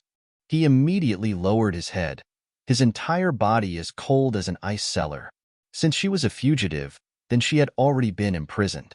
The Duke of Qin was questioning why He Zhe of the North Court had arrested her without his permission. Reporting to Your Highness Duke of Qin, this arrest warrant was personally issued by the Empress Dowager. Bringing up Princess Chongping wasn't enough to explain, so he could only bring up his master. So, you're using the Empress Dowager to pressure this prince? Long Fei Ye's cold voice became even colder. He Zhe of the North Court knelt down again in fright. It's a misunderstanding, a misunderstanding. Your Highness Duke of Qin, even if this humble subject had 100 heads, he still wouldn't dare to do such a thing. The situation is like this. The young general was attacked by an assassin. When the imperial bodyguards arrived, the young general was already unconscious. Everyone saw Qin Wangfei point a dagger at the young general's stomach. Afterwards, Qin Wangfei said that she would treat him, but unfortunately, she couldn't cure him even after several attempts. General Mu, is that true? Long Fei Ye's cold gaze landed on General Mu. Even the irascible General Mu wilted in front of the Duke of Qin, replying in a low voice, Yes? What's going on now? Long Fei Yi asked again. General Mu was a bit hesitant, not knowing what to say. Speak. Long Fei Yi suddenly roared. Everyone trembled in fright, with General Mu shaking the most. He kowtowed 3 times and reported everything in detail, including Mu Qingwu's poison acting up. So, you arrested her without any evidence, and now you're trying to stop me when I'm trying to save her? No. Your Highness Duke of Qin, the Empress Dowager is just being cautious. After all, Qin Wangfei is also a suspect. That's why this humble subject ordered this humble subject to imprison Wangfei first and invite an imperial physician to diagnose her. That's right. Imperial Uncle Qin, Imperial Grandmother dotes on Imperial sister-in-law, but we still have to do things according to the law. Moreover, Han Yunqi hasn't even woken up Qingwu Gij yet. Who doesn't know that she's the Han family's trash? How can we trust her medical skills? Imperial Uncle Qin, you should let us go in and take a look first. What if? Before Princess Chongping could finish speaking, Long Fei Ye's cold gaze drifted over, causing her to timidly shut her mouth. Long Fei Yi clasped his hands behind his back and nodded. Indeed. We should do things according to the law. Hearing this, He Zhe of the North Court and Princess Chongping both let out sighs of relief. Princess Chongping knew that in Imperial Uncle Qin's eyes, Han Yunqi was nothing more than a servant girl. Imperial Uncle Qin hated her too much, so how could he protect her? Once the atmosphere relaxed, Hizhe of the North Court timidly said, Duke of Qin, how about we let the imperial physician go in case. Unexpectedly, Long Fei coldly interrupted, if we disturb her and affect the antidote, will you take responsibility? Take responsibility for the young general's life? Take responsibility for Qin Wangfei's crimes? Hizhe of the North Court was scared out of his wits. Your Highness Duke of Qin, this old subject believes in esteemed Wang Fei. Just let esteemed Wang Fei treat him alone, the Grand General earnestly said. With Gu Beiyue's reminder, he no longer trusted the imperial physician Princess Chongping brought. Long Fei stepped aside from the door and coldly swept his gaze over the crowd. Is there anyone else who wants to go in? The North Court official and Mu Luyue timidly looked towards Princess Chongping. Princess Chongping wanted to go in, but she didn't have the guts. Since there's no one else, then please wait a moment, North Court official. Long Fei indifferently said. Chapter 34. I don't dare, I don't dare. How could Hizhe of the North Court endure the word please? However, Long Fei continued. If Qin Wangfei can't save Mu Qingwu, then bring her back and do your job properly. If Qin Wangfei can save Mu Qingwu, he paused, his voice suddenly cold. You don't have enough evidence to lock up this Princess Wangfei, so don't blame this prince for doing his job properly. Hizhe of the North Court quivered, scared silly. He wasn't sure if Han Yunxi was saving or harming someone. He had always listened to Princess Chongping and the Empress Dowager. Everyone waited in trepidation, no one feeling confident. Princess Chongping and Mu Luyue both hoped that Mu Qingwu would be fine, but didn't want Han Yunxi to escape punishment. They were both conflicted and nervous. The handkerchief in their hands was about to be crushed. The servants brought in a stool. Long Fei sat domineeringly at the door, like a god who looked down on everything. He said to wait. Even if he waited for 3 days and 3 nights, no one would be able to move him. The more Hizhe of the North Court thought, the more afraid he became. He wasn't like the others. He was just a small justice. Mu Qingwu's life and death had nothing to do with him. If this continued, if Mu Qingwu really woke up, he would be finished. No, he had to think of a way to get in. But who knew that at this time? The sound of knocking could be heard from behind Long Fei. The person inside was knocking on the door? For a moment, the entire crowd was silent. Everyone's gaze focused on the door. The sound of knocking seemed to be knocking on everyone's hearts. Dong, dong, dong.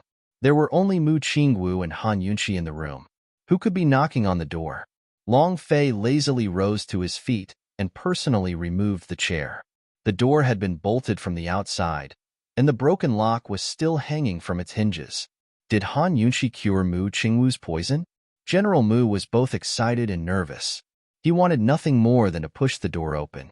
However, seeing that the Duke of Qin had no intention of moving aside, he could only suppress his anxiety. Long Fei wasn't in a hurry to open the door. Instead, he looked at Hizhe of the North Court meaningfully. Hizhe of the North Court's heart was about to jump out of his chest. His legs went soft and his vision turned black. He didn't know what the outcome would be. He really wanted to close his eyes and not watch. Long Fei personally removed the chair, removed the iron chain, and pulled open the door bolt. Everyone's eyes were fixed on his hands. Following his every movement, no one was not scared witless and held their breaths. The people inside seemed to have heard the sound of the door bolt being pulled open and stopped knocking. This time, the whole place became even more silent. Thump, thump, thump. Everyone's heart was beating wildly. Abruptly, Long Fei pushed open the door. Bang! At this moment, Hizhe of the North Court's heart almost jumped out of his chest. He saw a person standing inside the door. His figure was tall and straight, with thick eyebrows and big eyes. His facial features were especially deep.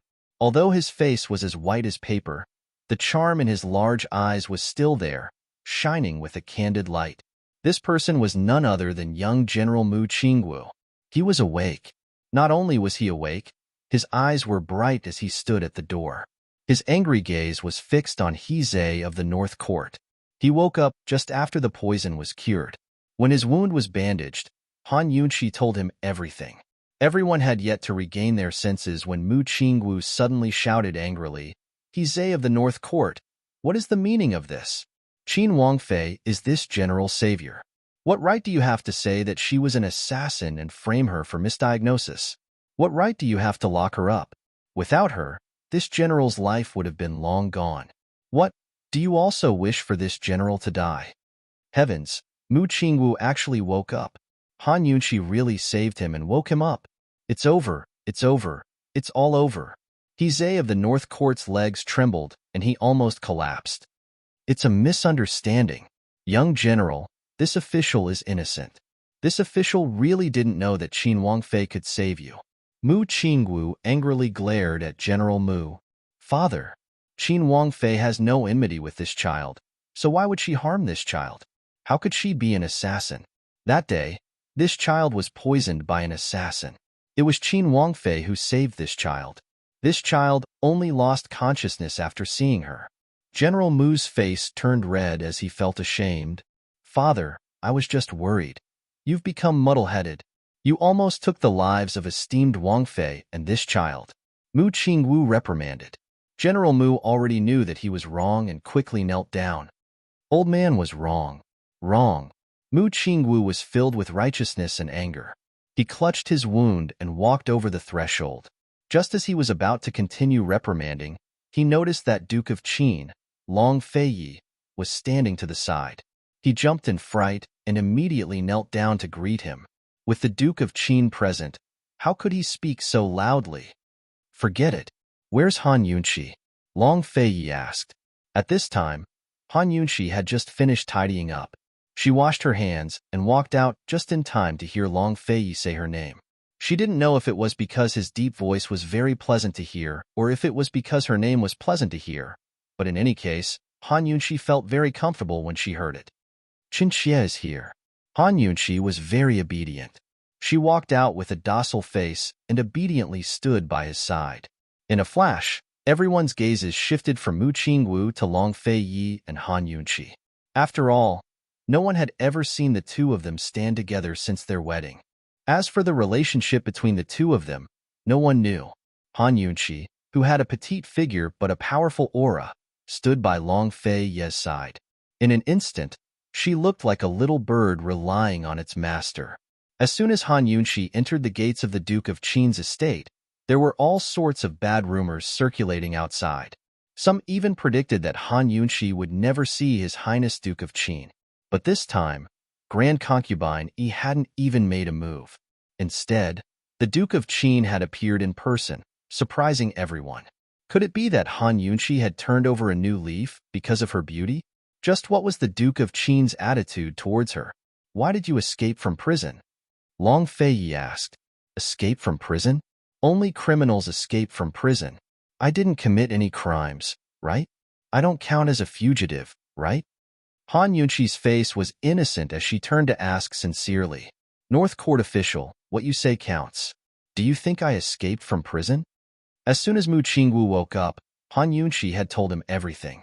With Mu Qingwu as the witness, even the emperor had no chance of convicting her. Since Long Feiyi was here, he wouldn't let her suffer any losses. He couldn't be here to lose face, right? The current Han Yunqi was full of confidence. Escape from prison? Faced with this question, Heze of the North Court wanted to kill himself. No, esteemed Wangfei didn't commit any crimes. She's not a fugitive.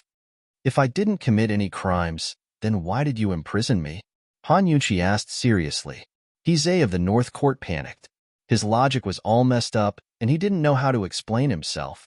He knelt down and kowtowed. It's a misunderstanding. It's really a misunderstanding. This official kowtows to esteemed Wangfei and apologizes to esteemed Wangfei. Esteemed Wangfei, please spare my life. Han Yunqi blinked her innocent eyes. Your Highness, does the North Court official mean to say that he's framing me? Misunderstanding and framing were two completely different things. Framing the Duke of Qin's official consort? This crime wasn't a small one. Heze of the North Court stiffened. He wanted to cry, but it was useless even if he cried himself to death. He could only continue kowtowing and pleading. Your Highness Duke of Qin, please spare my life. Esteemed Wang Fei, please spare my life. This official knows his wrongs. He knows his wrongs. Han Yunqi's eyes flashed with hatred. That night, when he splashed her with ice water and sent people to assassinate her, did He of the North Court ever think of his current fate? If Long Fei hadn't appeared in time to stop this group of people, Mu Qingwu would have already died from the poison. As for her, the evidence was conclusive. She had committed a capital crime. No matter how much He of the North Court kowtowed, Han Yunqi remained indifferent. If people respect me a foot, I'll respect them 10 feet. If people destroy my 3 grains, I'll steal their 3 grains. She was a doctor, not a saint. She wouldn't save everyone. She was a little girl, not a man. She didn't have the magnanimity to forgive those who harmed her. With Long Fei Yi as her strong backing, Han Yunqi knew that the tables had turned. She calmly looked towards Princess Chongping. Princess Chongping's heart felt guilty. She didn't even have time to be happy that Mu Qingwu was awake. She resentfully lowered her head. However, the hatred in her heart was too strong. She couldn't accept the reality in front of her eyes. Han Yunqi, this trash, actually saved her Qingwu Gij? Even Han Yunqi's father was powerless. Where did Han Yunqi's ability come from? She didn't believe it. She saw that Qingwu Gij's chest was also wrapped in bandages. Heavens knew what this woman had done to him in the room. A woman looking at a man's body? Did she have any shame? What she couldn't accept the most was that as soon as Qingwu Gij woke up, he actually got out of bed and got angry. Wasn't this all to protect Han Yunqi and testify for her? Normally, when Qingwu Gij protected Mu Luyue, his biological sister, she would feel jealous. How could he protect another woman? Princess Chongping lowered her head, but not her heart. The more she thought about it, the angrier she became.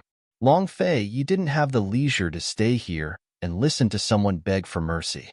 He impatiently glanced at He of the North Court and coldly said, "This prince already said that official matters must be done according to the law. Men, take them away and hand them over to the Ministry of Appointments for punishment."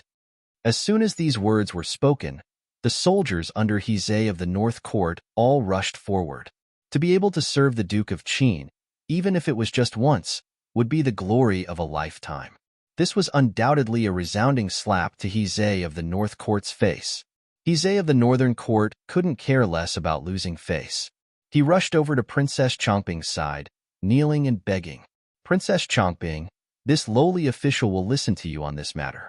You have to explain this lowly official and plead for leniency." The Duke of Qin had already interfered in this matter. More importantly, Mu Qingwu had also woken up. The Empress Dowager would naturally restrain herself and clear all responsibility. Once this matter was handed over to the Ministry of Appointments, not only would He of the North Court lose his position, he would also be severely punished. Princess Chongping kicked He of the North Court aside. "You still dare to speak? Weren't you the one who instigated me? Men, take him away." He of the North Court cried out, "It wasn't me, it wasn't me.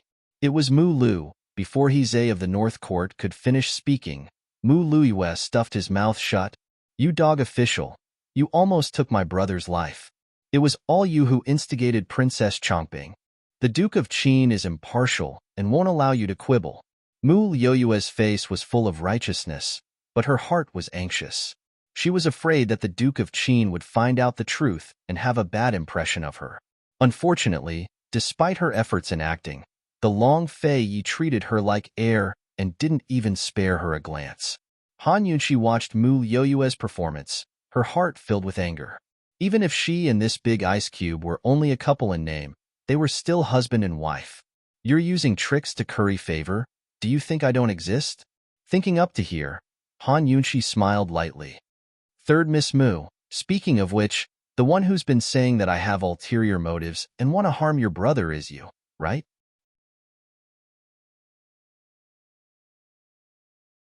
Chapter 35. After being exposed in front of everyone, Mu Luyue panicked. "You? I was only worried about my brother's safety. In that situation, who knew if you had good intentions or bad intentions? A woman like you shouldn't hold on to such a small mistake. Unfilial daughter, why aren't you shutting up? Pa, A swift and severe whip sound cut off the rest of Mu Liuyue's words. Ah, father, you hit me. The wound on Mu Liuyue's arm was even deeper than Han Yunqi's the other day, leaving a deep gash on her arm. General Mu's anger soared to the heavens. This old man is hitting you. At such a young age, you're already so vicious.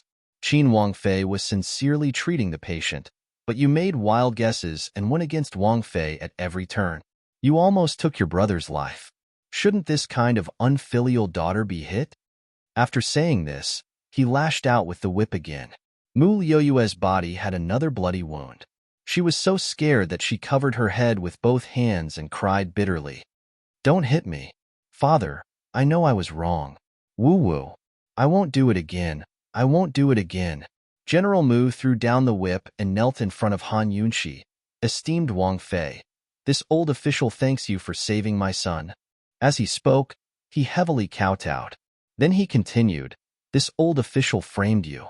This old official deserves to be punished. Your Highness Duke of Qin, please punish me. Your Highness Wangfei, please punish me. This crude, barbaric, and simple-minded old thing was actually magnanimous. He admitted his mistakes, unlike Hizei of the North Court and Mu Liyue, who had a lot of excuses. However, this wasn't enough to let him off the hook. He was the main cause of this matter. Han Yunqi had never been so kind. Seeing that Long Fei Yi did not speak for a long time, Han Yunqi boldly made the decision. General Mu, you're already so old. The salt you've eaten is more than the rice we've eaten. Why can't you tell right from wrong? Can't you see right from wrong? Everyone could tell that this right and wrong was a reference to Princess Chongping and Mu Liyue. Princess Chongping clenched her fists in anger. She wanted to argue, but since the other party didn't mention any names, she couldn't. General Mu nodded repeatedly. This old subject has become muddle-headed. In the future, when you look at people and things, you have to keep your eyes open. You are also a person of virtue and prestige, so this princess will not punish you. I only hope that you remember that this princess is not a waste. As soon as Han Yunqi said this, Long Fei Ye's cold eyes became deep. This woman was quite smart. General Mu was different from the North Court official. General Mu was a general who controlled a large number of troops. Moreover, he wasn't the one who complained, nor was he the one who locked up Han Yunqi. For her to teach him a lesson was already pretty good. How could she really punish him? Han Yunqi's actions left General Mu with a lot of face. The Mu family owed Han Yunqi a favor. Yes, this old subject will obey. A trace of admiration flashed in General Mu's eyes as he straightforwardly agreed. After speaking with General Mu, Han Yunqi turned to Princess Chongping. Starting from this matter, Han Yunqi had suffered all kinds of grievances because of this unruly and vicious princess. If she didn't teach her a lesson, Han Yunqi wouldn't be able to vent her anger. However, Chongping was a noble princess. Punishing her wasn't something that Han Yunqi, the imperial aunt, could do. Han Yunqi looked at Long Fei Yi, thinking, will this big ice cube say a few words of justice for me? At this time, Princess Chongping also secretly glanced at Long Fei Yi. Seeing that his complexion wasn't very good, she felt a bit nervous. Timidly, she came forward and bowed. Imperial Uncle Qin, Chongping was worried about Qingwu Gij, so I became muddle-headed and listened to slander. That's why I chased after the North Court official to cause trouble. Please forgive me this time. The one who suffered was your imperial aunt, not this prince, Long Fei Yi said. These words were out of Han Yunqi's expectations. This guy came, but he pushed everything away. With this kind of unclear attitude, who could figure out his true thoughts? This big ice cube came to save her for the sake of the Duke of Qin's household's face, as well as to cure the poison. Han Yunqi was certain of this. Princess Chongping also couldn't figure out these words. However, she didn't believe that Imperial Uncle Qin came for Han Yunqi. The reason he came was more to protect the Duke of Qin's household's face. In front of the Duke of Qin, Princess Chongping didn't dare to be too arrogant. Even if there were 100 or 1,000 unwillingness in her heart, she still lowered her head. Imperial Aunt, Chongping misunderstood you. This apology was said like a mosquito's hum. She couldn't take it lying down. She clenched her fists tightly in her sleeves, her nails digging into her palms. She'd been utterly humiliated today. She snuck a peek at Mu Qinggu, only to see him glaring at her with disgust. Princess Chongping was about to go crazy from anger. She secretly bore a grudge. Han Yunqi, it's all because of you. This time, you were lucky. Next time, you definitely won't be so lucky. At this time, Mu Qinggu clutched his wound and knelt down. Many thanks to your Highness Duke of Qin and Qin Wangfei for saving my life. Han Yunqi hurriedly reached out to support him. Young general, your injury hasn't healed yet. Hurry and get up. Your wound is about to split open. It'll be enough for you to lie in bed for 8 to 10 days. Mu Qingwu didn't dare to let Han Yunqi support him and hurriedly dodged. In fact, if possible, he really wanted to chat with this woman for a bit longer before opening the door.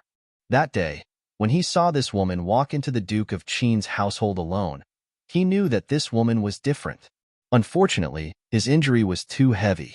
As soon as he dodged, his vision darkened and he lost his balance, falling towards Han Yunqi. Qingwu Gij, Princess Chongping shouted. She dashed over like an arrow and pulled Mu Qingwu over to her side. Mu Qingwu was already unconscious. Princess Chongping looked towards Han Yunqi, her face full of anger. Han Yunqi, why did Qingwu Gij faint again? Did you do something?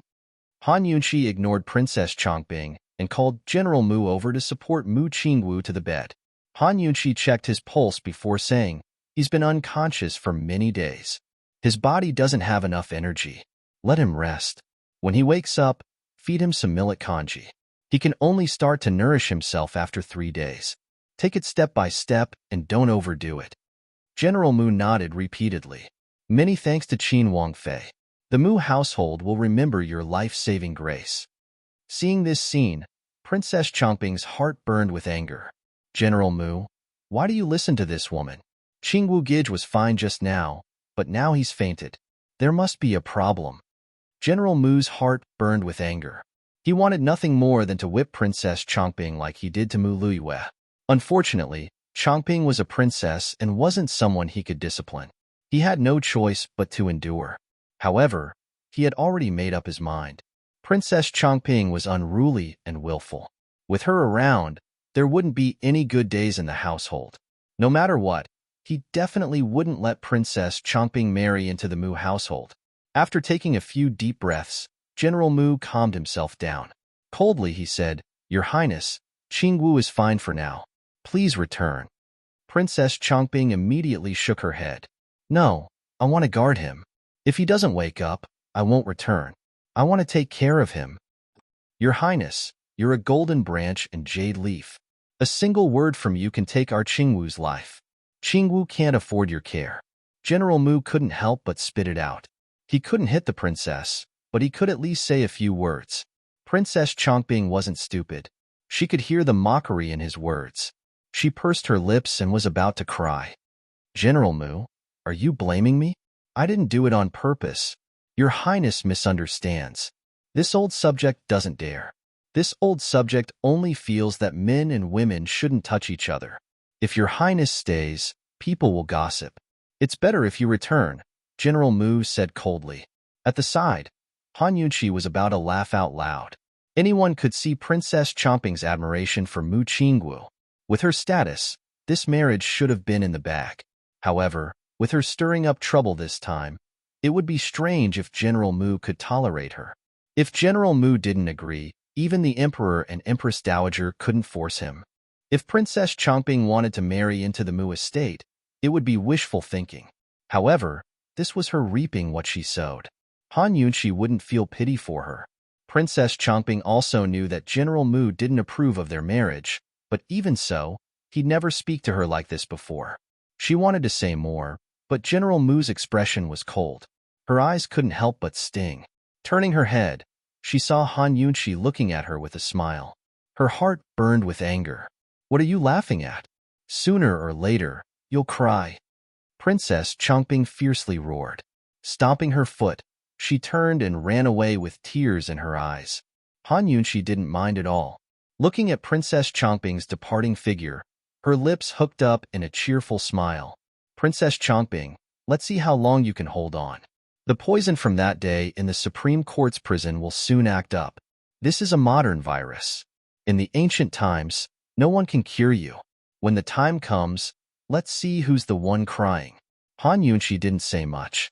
She left behind a few packets of medicinal herbs and gave detailed instructions to General Mu on how to change the medicine, as well as all the taboo matters. General Mu noted it all down. At the door, Long Fei watched everything without batting an eyelid. At this time, he finally opened his mouth. His voice was almost devoid of warmth. Han Yunshi, you should go back now, right? In her anxiety, she'd actually left this great deity hanging at the door. I'll go back now. She ran out with a smile on her face. She had a faint feeling that this guy wasn't very happy. Fine, she'd entered the prison just a few days after their marriage. As the husband, he really didn't have much to be happy about. General Mu and the others hurriedly came out to send her off. Long Fei didn't say anything else and turned to leave. He had such a cold personality. He was like an iceberg, but also like a mystery. Everyone was afraid of him and curious about him. Han Yunshi obediently followed. Thinking back to the warning she'd given Princess Chongbing, she felt it was funny. She'd really hit the nail on the head and let this guy Long Fei bring her home. Long Fei's legs were long, and he walked very quickly. Han Yunshi had to jog to keep up. Finally, when she was about to leave General Mu's residence, she remembered something. Gu Beiwei. Gu Beiwei was still locked up in the prison. That guy was secretly locked up by He Zhe of the North Court. Not many people knew about it. He wouldn't be tortured, right? Seeing Long Fei get on the carriage, Han Yunshi timidly said, Your Highness, I forgot something. Can you wait for me? As soon as the words left her mouth, Han Yunshi regretted it. How could a great deity like Long Fei wait for her? Thus, just as Long Fei was about to speak, she hurriedly said, Your Highness, how about you go back first? I'll be back soon. Unexpectedly, Long Fei didn't even spare her a glance. He directly lowered the curtain and said coldly, If I don't see you in the hibiscus courtyard in an hour, you'll have to bear the consequences. He was so cold that he didn't even ask her what the matter was and had the coachman leave. Han Yunshi was stunned. So cold. She shivered and hurriedly turned back to ask General Mu for the life and death agreement. She also had General Mu quickly go to the Supreme Court to release her.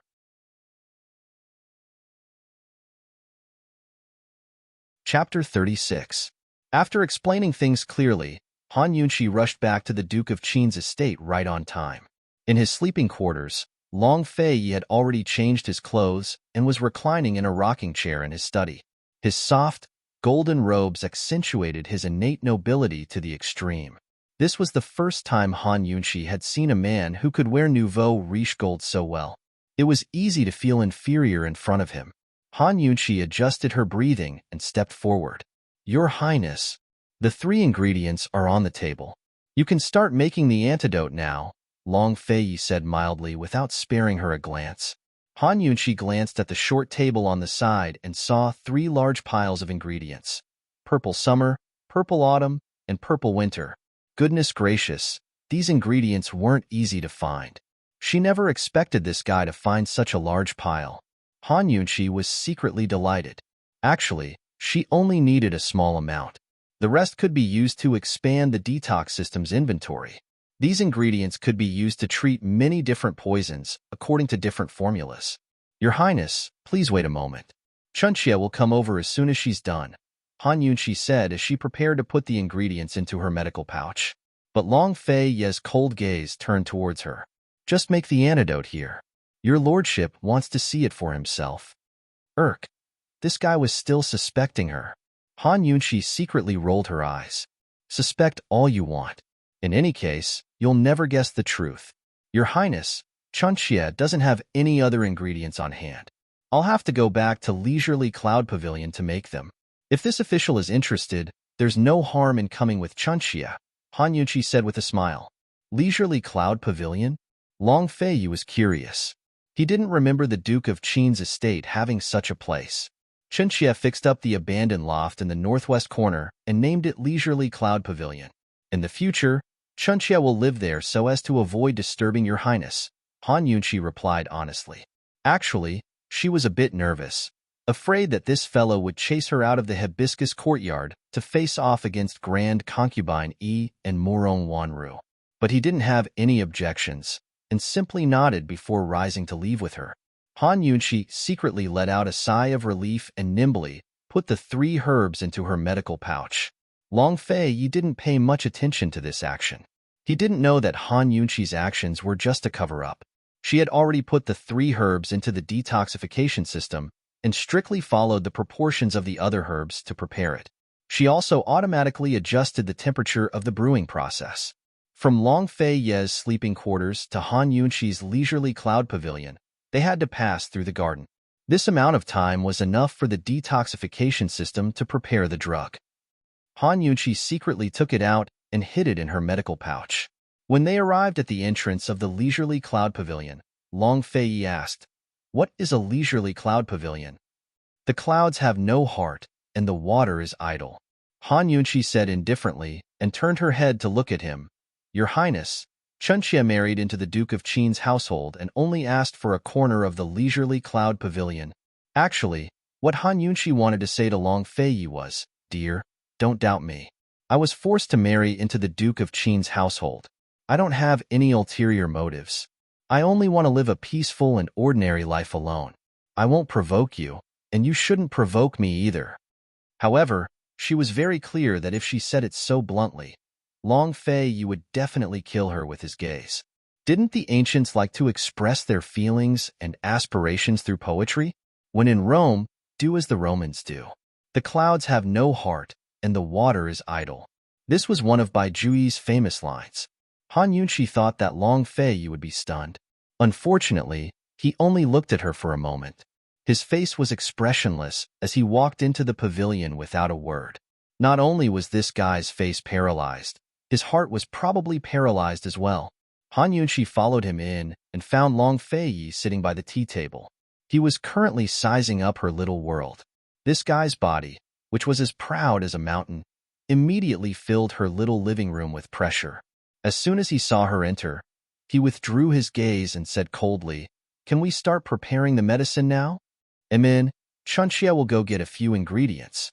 Han Yunqi was especially respectful. "You're that curious, right? Today, I'll let you experience it." Under Long Fei Ye's piercing gaze, Han Yunqi took a few medicinal herbs and a pestle for grinding medicine from the side of the small study. Then, in front of him, she took out a few packets of medicinal herbs and 3 types of medicine from her medical pouch. These packets of medicinal herbs were the antidotes that had just been prepared in the detoxification system. Regardless of whether it was the amount of medicinal herbs, the ratio of mixing, or the temperature of boiling, the timing, they were all perfect. If it was manually prepared, there was no way for it to reach the level of intelligence. Western medicine paid particular attention to precision when making medicine, while Chinese medicine was more vague. However, if the precision of Western medicine was used in Chinese medicine, the results could not be compared to traditional manual medicine. In other words, even if it was the same type of Chinese medicine, the medicine that Han Yunqi took out would be much more effective than any other doctor in this era. How did Long Fei Yi know all of this? Who asked him to be a non-modern professional? The medicinal herbs that Han Yunqi took out from the study were all ordinary anti-inflammatory drugs. Mixing them together with the antidote wouldn't have any effect. "Your Highness, actually, preparing medicine is very simple." Han Yunqi's smile was especially beautiful. As she spoke, she mixed the antidote and some anti-inflammatory medicinal herbs together and put them all into the pestle and pestle. In the end, the prescription is still the most important. As long as you find all the medicinal herbs, put them together and grind them together, it should be more or less done. As Han Yunqi grinded the herbs, she explained in a very professional manner. Of course, there is also a particular way to grind the herbs. The most important thing is the strength. It can't be too heavy, but it can't be too light. As she spoke, she handed the stone pestle to Long Fei Yi. "Your Highness, do you want to try?" Long Fei Yi had long lost his patience. He asked indifferently, "How much longer do you need?" Han Yunqi's expression was serious as she took out some medicine and spread it on her palm. She sniffed it a little before replying, "I reckon it'll take 2 hours." 2 hours. That was 2 hours. Long Fei immediately stood up. When you're done, come to my bedchamber to apply the medicine. This was an order. Without waiting for Han Yunqi to reply, he left after saying that. All right, Your Highness, take care. Han Yunqi was overjoyed. She sent him all the way to the door. Seeing that he was far away, she finally couldn't hold back her laughter. She told him to doubt her again. If there was a next time, she would definitely make him even more bored. After closing the door, Han Yunqi didn't grind the herbs anymore. She put them all into the detoxification system to resolve them. 2 hours. It was enough for her to take a good bath and nap for a while. The matter at the great general's estate had tormented her for many days. If she didn't rest soon, this sickly glass body of hers wouldn't be able to withstand it. 2 hours later, Han Yunqi appeared outside Long Fei's study, feeling refreshed. She realized that this fellow was reading. He was leaning lazily against the warm couch with a book in his hand. The way he looked with his head lowered and brows furrowed, he was as handsome as a celestial in a painting. It felt especially surreal. For some reason, Han Yunqi couldn't help but recall the scene of that night in the darkness. The light of the lanterns had shone on his bronze chest, revealing the distinct lines of his muscles and his wild, untamed appearance. It had been so captivating that it shook her heart and soul. Damn it, she was here to apply the medicine. She hadn't even touched it yet, so how could she let her imagination run wild? Biting her lip, Han Yunqi walked in. Your Highness, you can apply the medicine now. Long Fei put down his book and sat up. Only then did he look over at her. Those dark and deep eyes stared straight at her. For some reason, Han Yunqi's heart skipped a beat. She subconsciously avoided his gaze. Why did she feel so timid? This timidness wasn't fear, but a kind of nervousness. Wasn't it just applying medicine? It was so simple that she could do it with her eyes closed. What was she nervous about? Han Yunqi inwardly ridiculed herself. She walked forward with her head lowered. She took out some medicinal herbs and some supplementary items from her medical bag while doing some mental preparation. Very quickly, she recovered. She raised her head and met Long Fei's deep and domineering gaze. With a serious and professional tone, she said, "Take off your shirt, golden silk robe, and pure white undershirt." Even when this guy took off his clothes, his movements were so elegant and noble. Among his firm and refined muscles, there was a shocking scar. It was as if a centipede was perched on his bronze chest. It was sinister, but also rough and wild. She didn't expect that in just a few days, this guy's wound had actually healed. It had to be known that poisoned wounds healed slower than normal wounds. Han Yunqi looked at him in disbelief. In addition, her ears were a little red. This scene made Long Fei very unhappy. Have you seen enough? If you've seen enough, then apply the medicine. Long Fei's tone was cold and impatient. Han Yunqi suddenly raised her head to look at him. Her face was even more incredulous. However, she met Long Fei's disgusted gaze. What did this guy mean? What did he think she was looking at? Although she was a little love-struck, that was a normal woman's pursuit of beauty, all right? In a moment, all her nervousness was replaced by anger. Right away, as she spoke, she didn't bring the medicine. Instead, she brought a knife and placed it over the fire to roast. What are you doing? Long Fei coldly asked. Performing an operation. Your self-healing ability is too good. Your wound has already healed. The medicine can't penetrate it in a short period of time, so I can only open the wound. Han Yunqi replied in a serious manner. Actually, it was fine not to use this method. As long as she added a few more medicines to the antidote to strengthen the medicine, the effect would be the same. However, Long Fei's disgusted gaze made her very unhappy. In this world, there were two kinds of people that you should never offend. One was a hairdresser, and the other was a doctor. The former would make you ugly to the point that you wished you were dead. The latter would make you in so much pain that you wished you were dead. Are you sure? Long Fei looked at her suspiciously. I'm sure. Han Yunqi was meticulous as she explained.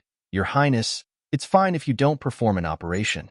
However, if you don't perform an operation, these medicines may take half a month to extract the poison from your body. You can decide for yourself.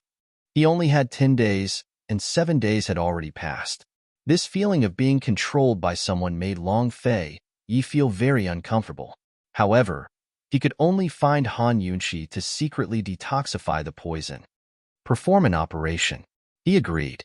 Adding an operation to the wound made the pain much more terrifying than a direct operation. Han Yunqi was very much looking forward to the change in his expression. She really didn't show any mercy, but who would have thought that after the operation, Long Fei Yi actually frowned. His expression was cold as he looked down at his wound. Good heavens, what kind of pain would make him frown? Han Yunqi found that her thoughts were too excessive. She restrained her thoughts and hurriedly applied medicine. Her movements were a lot lighter, trying to reduce the pain as much as possible. Very quickly, the medicine was applied to the wound, and the bandages were wrapped to stabilize it. The matter was settled. All right, I'll come tomorrow morning to get the medicine and treat the wound. Han Yunqi said seriously. You don't need to change the medicine? Long Fei Yi asked.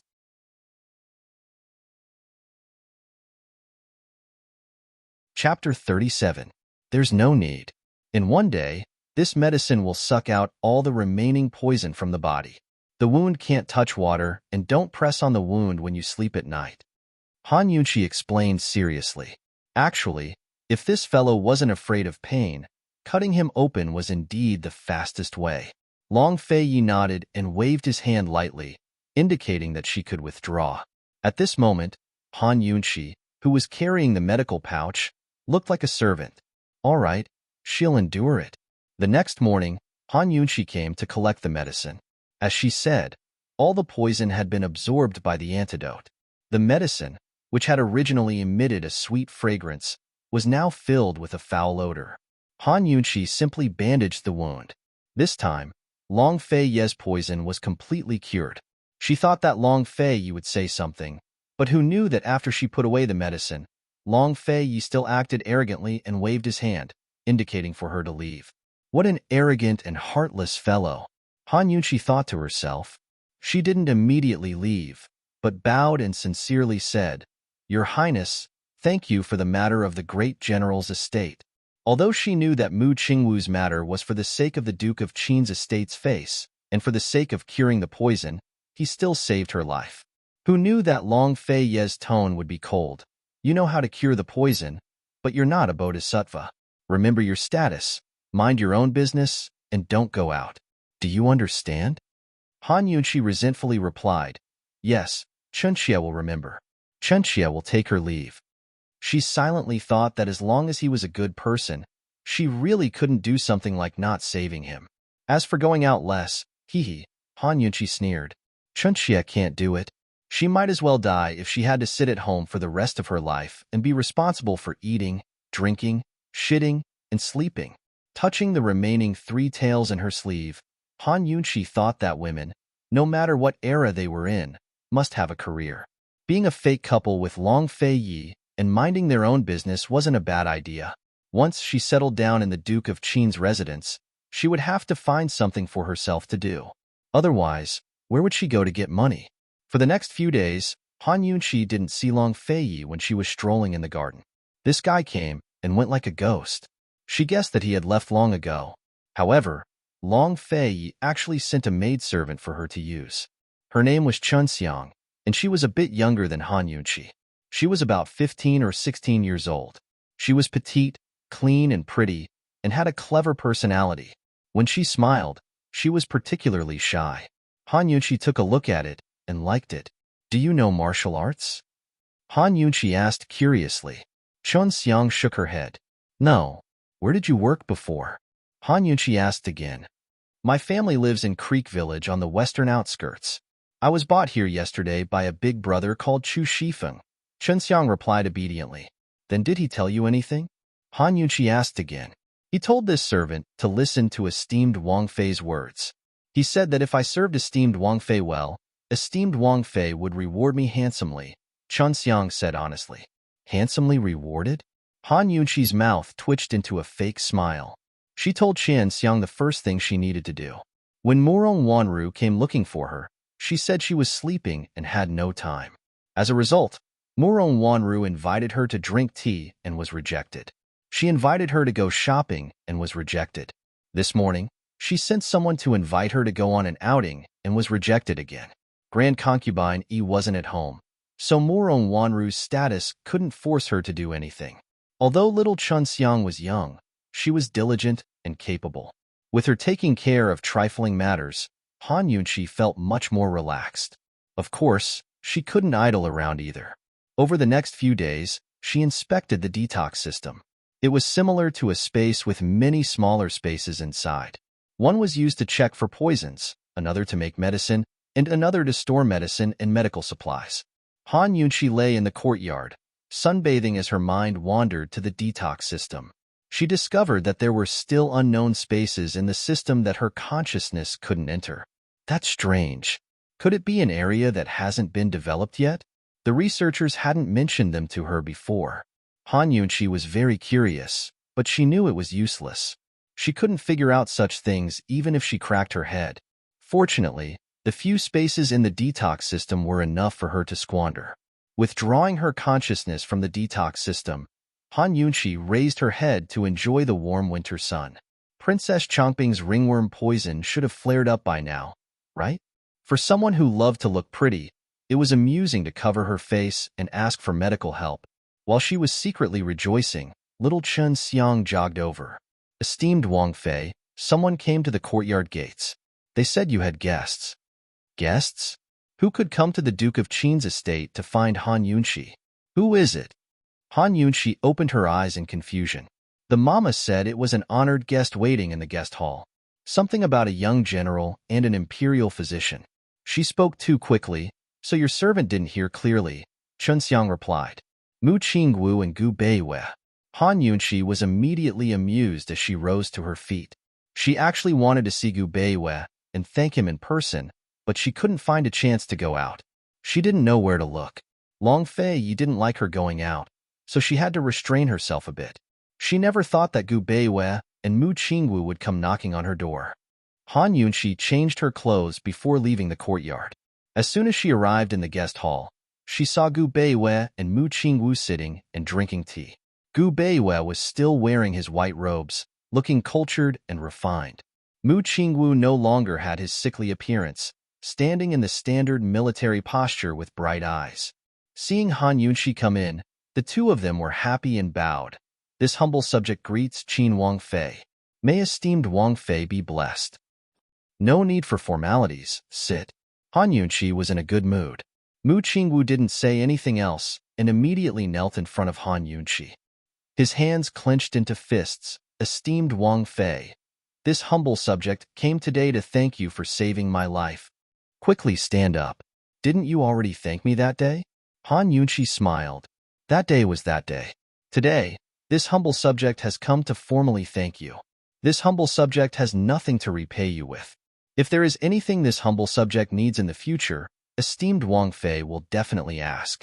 Mu Qingwu was very serious. His dark eyes shined as he looked straight into Han Yunqi's eyes. This kind of serious big boy was really cute. Han Yunqi nodded. All right, I'll remember it. As she spoke, she took out a life and death certificate and faced Gu Beiwei. Dr. Gu, I think I should also properly thank you. Seeing that thing, Dr. Gu was stunned at first. He immediately stopped Han Yunqi from bowing. Esteemed Wang Fei, you can't. Gu Beiwei was also serious as his brows tightly knit together. When Han Yunqi saw this, she really wanted to reach out and smooth it out for him. This kind of warm man really wasn't suited to frown. Thank you very much. Han Yunqi handed over the life and death certificate with both hands in a very sincere manner. In this matter, only Gu Beiwei was trying to save her without any ulterior motives. Gu Beiwei looked at the black and white words on the white paper and lightly said, Esteemed Wang Fei, please destroy this thing for me. Actually, this humble one came here too. Before Gu Beiwei could finish speaking, Han Yunqi already knew what he was going to say. I was the one who sniffed out the poison. In the imperial prison, she had promised him that as long as she could save Mu Qingwu, she would tell him how to detect the poison even if she was empty-handed. Han Yunqi didn't want to lie, but if she were to tell Gu Beiwei about the existence of the detoxification system, Gu Beiwei probably wouldn't be able to understand it for the rest of his life. She could only say this. But as soon as she said this, a familiar voice carried over. I sniffed it out. Sister-in-law's nose is very formidable. This voice. Murong Wanru. She walked in with slow steps, dressed in a light yellow robe. Her body was delicate, especially that tiny waist that could be held in one hand. Her figure was lovely and moving, as was her face. Murong Wanru was born a servant girl. Although Grand Concubine had taken her as a foster daughter, she didn't have a title. When she saw Gu Beiwei and the young general, she still had to pay her respects. Her body was as light as a swallow's, making one want to support her. See here, Mu Qingwu immediately took pity on her. Miss Murong is too courteous. Hurry and rise. Murong Wanru nodded gently before rising to sit by Han Yunqi's side, her eyes hooded. Sister-in-law, you're still blaming me, aren't you? I've already begged you 3 times. You should at least listen to my explanation. Han Yunqi was at a loss at her inexplicable words. Could it be that Miss Wanru has some unspeakable secret that prevented her from inviting Grand Concubine that night? Gu Beiwei spoke up. Han Yunqi finally remembered. Actually, she hadn't counted on Murong Wanru to save her. It was already good enough that she didn't hit her while she was down. If Murong Wanru hadn't mentioned it, she really would have forgotten. Moreover, the 3 times Murong Wanru had sought her out, it was either to drink tea or to go shopping. She hadn't even brought up the matter. Apologizing to her now was just putting on an act in front of Gu Beiwei and Mu Qingwu to protect her image. After all, if Gu Beiwei spread the news, her reputation would be ruined. Murong Wanru sighed and said helplessly, Imperial Physician Gu, it really was Wanru who didn't handle the matter properly. Wanru is ashamed. As a matter of fact, I've always wanted to see sister-in-law to explain things, but she closed her doors as soon as she came back. As Murong Wanru spoke, she rose to personally pour a cup of tea and offered it to Han Yunqi with both hands before continuing. Sister-in-law, I know you're not a petty person, but this matter is too serious. But I really didn't do it on purpose. Drink some tea and give me a chance to explain, won't you? Why did these words sound more and more like she was calling her petty? If you want to explain, then explain. What's the point of wasting words?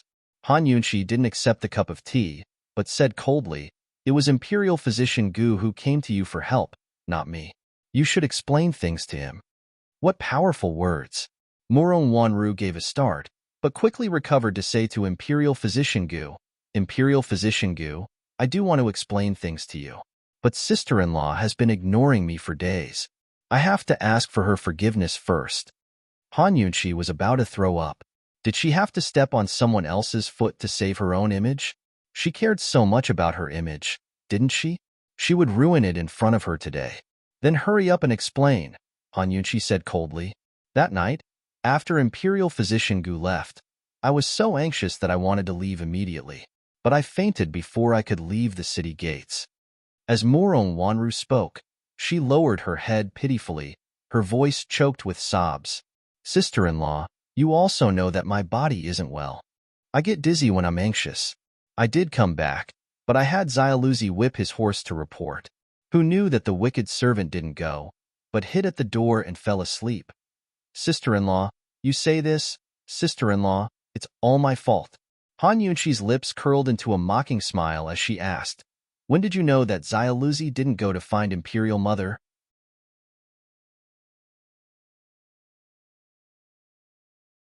Chapter 38. Murong Wanru thought it over. This morning, I didn't wake up until morning.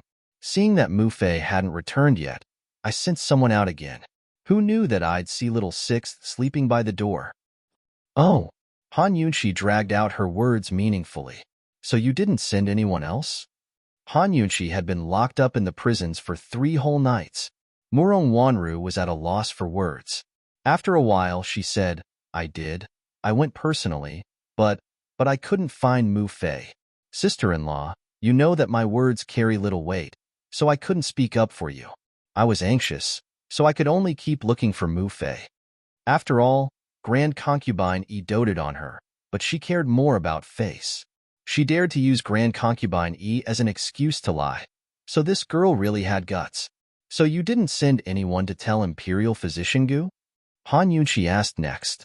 Murong Wanru furrowed her brows as her eyes glistened with tears. Sister-in-law, I was so anxious. I forgot. Oh. Han Yunshi made another meaningful sound. Then did you find Mufei in the end? Han Yunshi kept asking. Murong Wanru shook her head. I didn't. Then I heard the mama at the estate say you came back. So I hurried back. Sister-in-law, I wanted to see you many times to explain.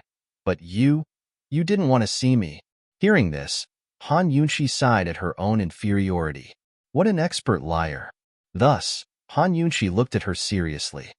Then why did I hear the Duke of Qin say you were at the estate these past few days? He saw you in the gardens many times. Murong Wanru's face paled at these words. The Duke of Qin, Han Yunshi had told on her? Heavens, what did this woman say to the Duke of Qin?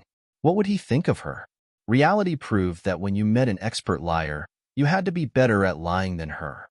The Duke of Qin, my health isn't good, so I didn't go looking for him every day, but I did send people.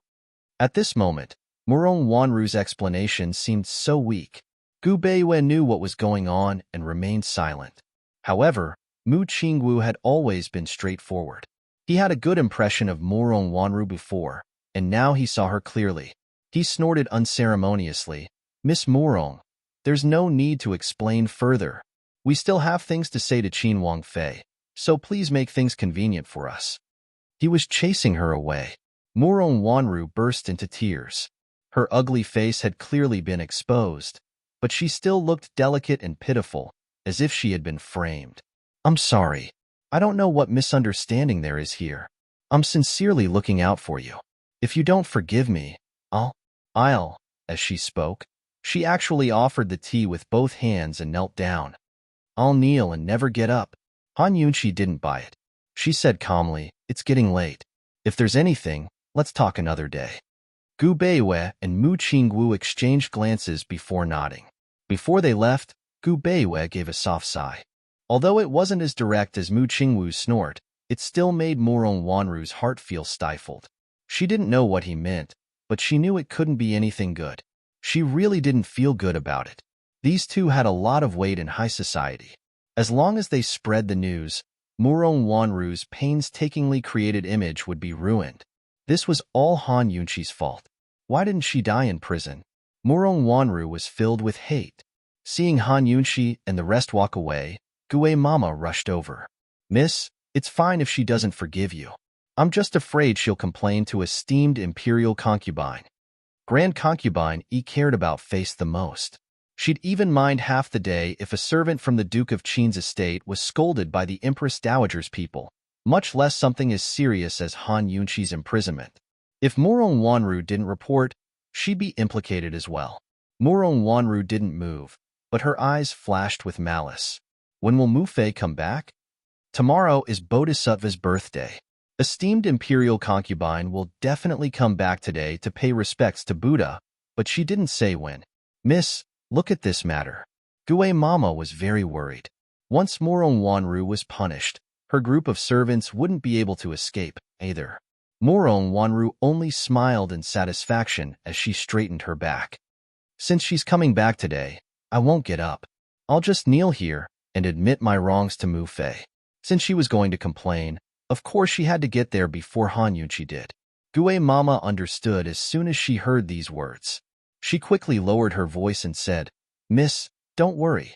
Once esteemed imperial concubine comes back, that woman's days will be hard. This servant will go keep watch for you right now. Han Yunshi personally sent Gu Beiyue and Mu Qingwu to the gates, but as soon as the carriage left, another gorgeous carriage came galloping towards them. Han Yunshi could tell at a glance that this was Grand Concubine Yi's carriage. Wasn't she supposed to stay in the courtyard for a while? Why did she come back so soon? As soon as Grand Concubine Yi's carriage stopped, Han Yunshi turned to flee, but it was already too late. Gue Mama came out and grabbed Han Yunshi as she shouted, Good luck to esteemed imperial concubine.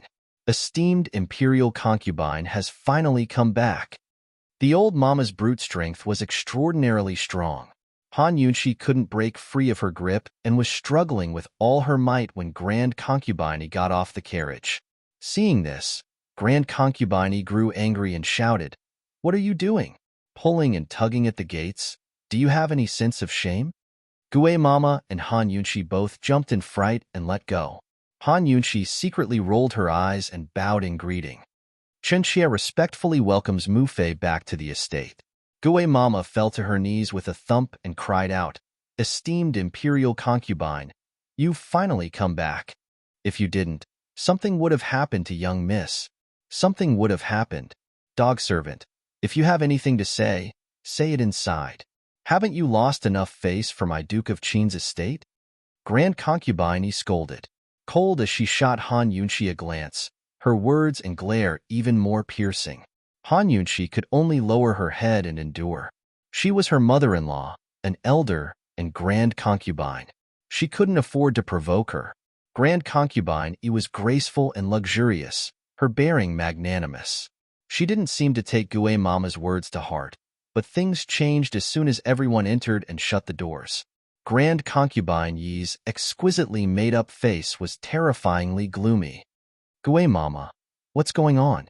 I've only been gone for a few days. Could it be that some monkey wants to be king already?" Once again, she targeted Han Yunshi's words.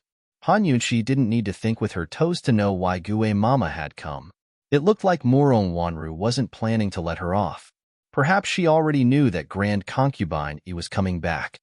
"Esteemed Imperial Concubine, hurry and go to the guest hall to take a look. It's such a cold day, but young Miss has been kneeling for a long time. No matter what I say, she won't get up. She said she'll kneel until you come back so she can apologize." Gue Mama replied hastily. "What's going on?" Grand Concubine grew alarmed as she hurried to the guest hall. Han Yunshi dearly wanted to seize the chance to slip away, but where could she go? With Grand Concubine Yi's status, even if she hid in the hibiscus courtyard, she'd still come out as soon as Grand Concubine Yi called. Even in modern society, there was power to suppress people, to say nothing of imperial power. There was no hiding from it. Han Yunshi did her best to convince herself to face it and adapt. Seeing Gue Mama look her way, she gave a cold smile and followed after her. As soon as she reached the guest hall, she saw Murong Wanru still kneeling in place, her body stiff and her hands holding up a cup of tea. "Aya, Wanru, what's wrong with you?" Grand Concubine Yi's heart ached at the sight. She strode over to help her up. "Get up, talk things out. Who allowed you to kneel? What if you hurt your knees?" "Mu Fei, I was wrong. I made a big mistake. I've let you down, let down big brother and sister-in-law. Murong Wanru's face was filled with guilt as she covered her face and wept, heartbroken. Grand Concubine grew even more anxious. "Don't cry. What if you hurt your eyes? No matter how big the matter is, there's Mu Fei here. Mu Fei will make decisions for you. Tell me what's going on." Murong Wanru raised her head, looking pitiful as her eyes misted over. She was about to speak when she choked with sobs, but didn't say a word before burying her head in sobs again. Grand Concubine sucked in a deep breath and sat down on the seat of honor, her voice stern. "Gue Mama, speak." Gue Momo had been waiting for this opportunity and immediately reported the matter. She didn't forget to add oil to the fire. "Imperial Concubine Dowager, young Miss was so anxious about this matter that she fainted. She was afraid that Imperial Concubine Dowager would suffer in prison, and she was also afraid that our Duke of Qin's manor would lose face. She sent out servants and went to search for you herself, but couldn't find you. That's why things were delayed." As soon as Gue Mama finished, Murong Wanru opened her mouth and cried, "Mu Fei, don't blame sister-in-law. This was all my fault. I didn't have time to find you." Grand Concubine Yi's cold expression grew uglier and uglier. Her phoenix eyes seemed to turn gloomy before a storm. Gue Mama glanced at Murong Wanru before hastily continuing. As soon as esteemed Wang Fei returned, Miss sent someone to the hibiscus courtyard to seek an audience. She's been there multiple times, wanting to apologize to esteemed Wang Fei, but esteemed Wang Fei refused to see her. When esteemed Wang Fei came out today, Miss offered her tea and even knelt down. But esteemed Wang Fei, finally, Grand Concubine exploded. Han Yunshi. Han Yunshi was on one side and murmured, "Chunxier is here. Is Gue Mama speaking the truth? You really went to prison? Did they have an arrest warrant?" Grand concubine Yi asked incredulously. Compared to this, Murong Wanru's grievances were unimportant. Mufei, it was esteemed Empress Dowager who personally issued the arrest warrant. Otherwise, who would dare to touch sister-in-law? Murong Wanru added, choked with sobs. What? Han Yunqi, you. Grand concubine huffed and puffed, one hand gripping the armrest while the other pointed at Han Yunqi. Half sitting and half sitting, she was so angry that she couldn't speak. Chunxia was kind enough to save people. Just then, the young general came to give his thanks. The justice courts were simply trying to frame me. His Highness Duke of Qin has already stepped forward to hand over the justice courts to the Ministry of Appointments for punishment, Han Yunqi replied righteously. Grand concubine raised a hand and raged. I don't care so much. You fell into the Empress Dowager's hands and were locked up in the imperial prisons. Where do you want me to put my face? Right now, that old woman must be laughing at my incompetence for marrying a good-for-nothing wife like you. Han Yunqi's face was full of disbelief. She always knew that Grand Concubine cared about face, but never thought it was to this extent. This was completely unreasonable. She'd saved Mu Qingwu and punished Princess Chongping and the rest. Did this count as losing face? Grand Concubine alternated between sitting and standing, completely ignoring the kneeling Murong Wanru as she fidgeted uneasily. Suddenly, she stopped in front of Han Yunqi and narrowed her angry eyes.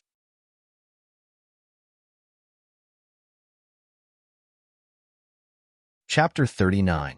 Grand Concubine walked in front of Han Yunqi and narrowed her eyes as she cursed.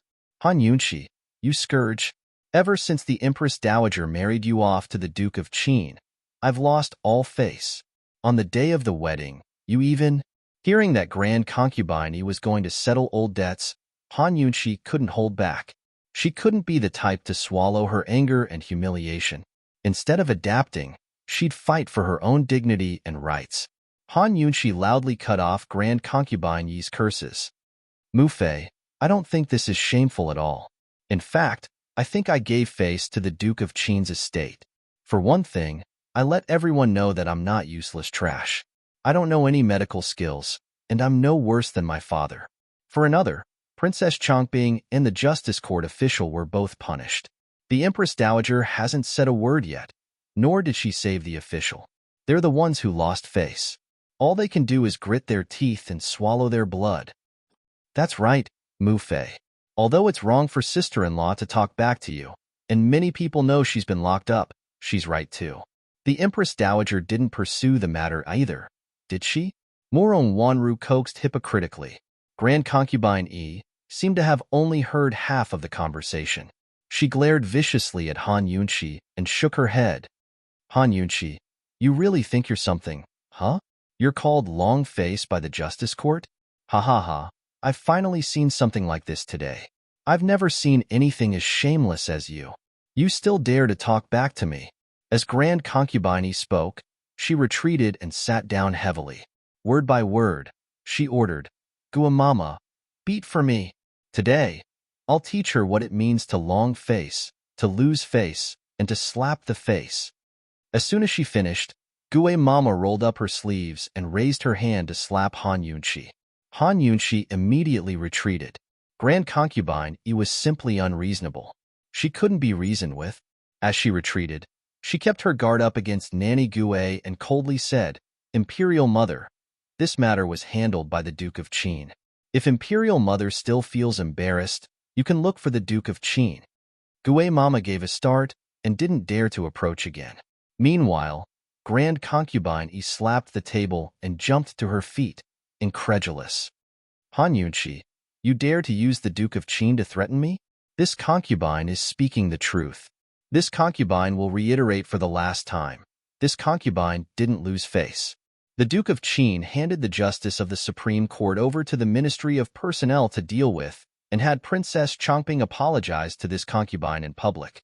Just now, the young general personally came to express his gratitude. If Imperial Mother doesn't believe it, she can go to the general's estate and ask. Moreover, Duke of Qin's appearance is telling the Empress Dowager and the others that with your son around, no one can bully the Duke of Qin's residence. Although it was useless to argue, Han Yunshi couldn't give up. Grand Concubine Yi cared about face, so this was the only way to resolve the situation. Grand Concubine Yi didn't retort immediately, but fell silent. But Murong Wanru spoke up again. Mu Fei, I heard that it was Princess Chongping who complained to the Empress Dowager. For better or for worse, sister-in-law is the Duke of Qin's official wife. Princess Chongping should call her imperial aunt out of respect for imperial uncle. Say, Princess Chongping didn't put the Duke of Qin in her eyes at all. It's only right that the Duke of Qin punished her. That impudent, uneducated girl. Grand Concubine Yi flared up again, looking impatiently at Han Yunshi. Isn't it all because of you? You disgraceful thing. Even a junior can climb on top of your head to behave atrociously. If you're not trash, then what are you? What use are you? Why did you come back? Why don't you just die in the prisons? Out of sight? Out of mind? Han Yunshi was speechless. Trying to reason with Grand Concubine, he was like playing the lute to a cow. Grand Concubine, he didn't give her a chance to argue, but angrily rebuked Gue Mama. What are you spacing out for? Beat her. Beat her hard. Even if the Duke of Qin comes today, he won't be able to protect her. Gue Mama rushed forward, but Han Yunshi pushed her aside. You're all unreasonable. Seeing this, Grand Concubine was stunned. You dared to make a move? Mu Fei, you were the one who started it. I only want to give you a proper explanation. Han Yunshi wasn't afraid at all. You. Grand Concubine was furious. No one had ever dared to be so impudent in front of her. Someone come. Lock this slut up in the firewood shed in the back courtyard. Immediately. The guards quickly rushed forward to detain Han Yunshi. This time, Han Yunshi couldn't push them away. Of course, she didn't struggle, much less beg for mercy. Her eyes were cold as she allowed the guards to drag her away. From the moment she stepped into the Duke of Qin's estate, she knew that Grand Concubine would make a move one day. If she wanted to survive in this house, she had to have her own confidence. Seeing her expression, Grand Concubine ignored her anger and chased after her, incredulous. What kind of thing is that? Who's she looking at? Little slut. Does she think she can fly to a branch and become a phoenix after marrying in? Tell her, even if there's a red handkerchief, I can still take care of her. Murong Wanru caught up and said timidly, Mu Fei, this matter was also my. Didn't I tell you I was in the side palace? Why couldn't you find me? Grand Concubine was so angry that she even blamed Murong Wanru, who she doted on the most. Daughter knows her wrongs. Mu Fei, don't be angry, all right? It's not good for your body to be angry. Murong Wanru brought over a cup of tea, both docile and considerate. After drinking a few mouthfuls, Grand Concubine finally calmed down and said mildly, it's not your fault. She's already been locked up, so she's long lost face. Grand Concubine sat down and fell silent before asking, could it be that her medical skills are better than divine Dr. Han's? I heard that Imperial Physician Gu treated him with her. I don't know what happened, but she took all the credit. Mu Fei, as I see it, the General's estate and Imperial Physician Gu only gave you face. Murong Wanru really knew how to seize the chance to put in a good word. Grand Concubine smiled coldly. They wouldn't dare to not give me face. Seeing that Grand Concubine Yi's mood wasn't as bad, Murong Wanru probed, Mu Fei, it was Big Brother who brought the person back. With sister-in-law locked up, what if Big Brother? Before she could finish, Grand Concubine said self-righteously, what? She dared to raise a hand in front of me. If I don't teach her a lesson, she'll be pushing me next time. Does the Duke of Qin still want to protect her? As long as he dares to show up, I'll punish him too. Pass down orders. Without my orders, no one is allowed to let Han Yunshi out. Daughter understands. Murong Wanru sighed hypocritically, her eyes flashing with a smug smile. Han Yunshi, the woodshed can't compare to the hibiscus courtyard. As your little sister, I'll definitely take good care of you. That night, Han Yunshi was holed up in the woodshed, eating in big mouthfuls. Since she was already here, she might as well take things as they came. Actually, the current situation was much better than she expected. If it wasn't for Long Fei Ye's help that time with the red handkerchief, she would have been executed long ago. Even if she contradicted Grand Concubine Yi now, her crime didn't warrant death. She had plenty of ways to fight Grand Concubine Yi, but who knew if Long Fei Yi would interfere? Which side would he stand on? Why was she thinking of that guy again? Fine, such a cold person. If he didn't have a favor to ask of her, he probably wouldn't even say a word to her. The next day, the 3 meals were served as usual. Nothing happened for the rest of the day, but starting from the 3rd day, all the food was spoiled. Han Yunqi knew they were starting to make things difficult for her. She didn't say a word, but returned the food as it was. On the 4th and 5th day, the 3 meals were still spoiled. For 3 whole days, Han Yunqi was so hungry that she had no strength left. She lay in the pile of firewood, staring at the skies with wide, intelligent eyes. Her lips were very pale, but her smile was as beautiful as ever. Sometimes, admitting one's wrongs and begging for forgiveness could earn one a mouthful of rice. But here, it was impossible. Even if she ate the spoiled food, what awaited her would be even crueler torture. Moreover, if it wasn't her fault, she wouldn't admit it even if she was beaten to death. Han Yunqi wasn't a masochist. She cherished her life dearly. Since she dared to challenge Grand Concubine Yi so loudly, she must have prepared an excellent escape route. If it was spoiled, so be it. She pinched her fingers to calculate the time. Tomorrow, Princess Chongping would definitely come. If she didn't find her to treat the poison by then, her face would be ruined. As long as Princess Chongping came, Grand Concubine Yi would have to ask her to leave the woodshed.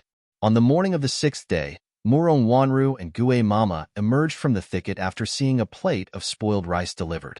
She's been starving for 3 days and still hasn't made a sound. This girl's temper is quite stubborn. Gue Mama sighed with emotion. This time, Grand Concubine Yi wasn't planning to torture Han Yunqi to death.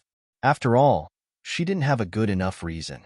She couldn't let her daughter-in-law starve to death because of a push. That would be hard to explain to her son, wouldn't it? Moreover, Grand Concubine Yi still didn't understand why the Duke of Qin would admit to the blood on the handkerchief. The Duke of Qin was a busy man. She hadn't seen him in days. Grand Concubine Yi waited for Han Yunqi to beg for mercy while waiting for her son to come back and complain. Sound? Does she want to beg for mercy? Imperial Mother won't be able to hear you. Murong Wanru's lovely and moving face revealed a trace of viciousness. Perhaps there'd be better chances in the future, but a long night meant more dreams. She, Murong Wanru, didn't like to wait. Looking at the firewood shed from a distance, Murong Wanru lowered her voice. Gue Mama, sister-in-law isn't in a good mood and isn't eating. For better or worse, she should drink some water. Otherwise, how could she be fine? So speaking, she turned to leave as she murmured, I heard that red crane's crown is the quickest poison to take effect. Gue Mama was slightly alarmed. She chased after her to coax her, but quickly stopped. Over the past few years, most of the people by Grand Concubine Yi's side had been bribed by Murong Wanru. Sooner or later, Grand Concubine Yi would arrange for Murong Wanru to be the Duke of Qin's concubine. The official consort was nothing more than a decoration. A concubine doted on by Grand Concubine Yi would be the future mistress of the Duke of Qin's estate. Thinking up to here, Gue Mama made a prompt decision to go out personally to buy poison. At noon, a dish was delivered along with a cup of water. If it wasn't for the water, Han Yunqi would have fainted from hunger long ago. Her current body wasn't the same as before she transmigrated. It was so sickly and arrogant that even she disdained it. But as soon as the dish was set down, the detox system began to violently alert her. Han Yunqi brought the cup of water over and sniffed it lightly. Immediately, she knew it was Red Crane's crown. This type of poison was very strong and common. She didn't even need to examine it to know the answer. Han Yunqi guessed that Grand Concubine Yi wouldn't kill her so lightly. This had to be Murong Wanru's handiwork. There was no food, and now there wasn't even any water to drink. Murong Wanru, if you really poison me, I'll definitely get my revenge. By the time afternoon came, Han Yunqi was cold, thirsty, and hungry. She was on the verge of collapse, but looked at the sealed walls with a faint smile. She was full of hope for the future. She knew she'd be able to leave soon.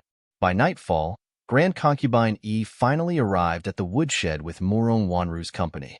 How many days has she been starving for? She couldn't have fainted, right? Grand Concubine Yi asked lazily. She thought that Han Yunqi must have fainted from hunger, which was why she hadn't begged for mercy. Perhaps so. Mu Fei, sister-in-law's body is weak. This punishment is enough. Murong Wanru coaxed kindly. How many times have I told you? As a person, especially as a woman, you can't be soft-hearted. You pity her, but do you think she'll appreciate it when she's that crafty? Grand Concubine said helplessly. Murong Wanru silently lowered her head without a word. Her heart was filled with anticipation. Very soon, they'd no longer see the crafty woman Han Yunqi, but a corpse.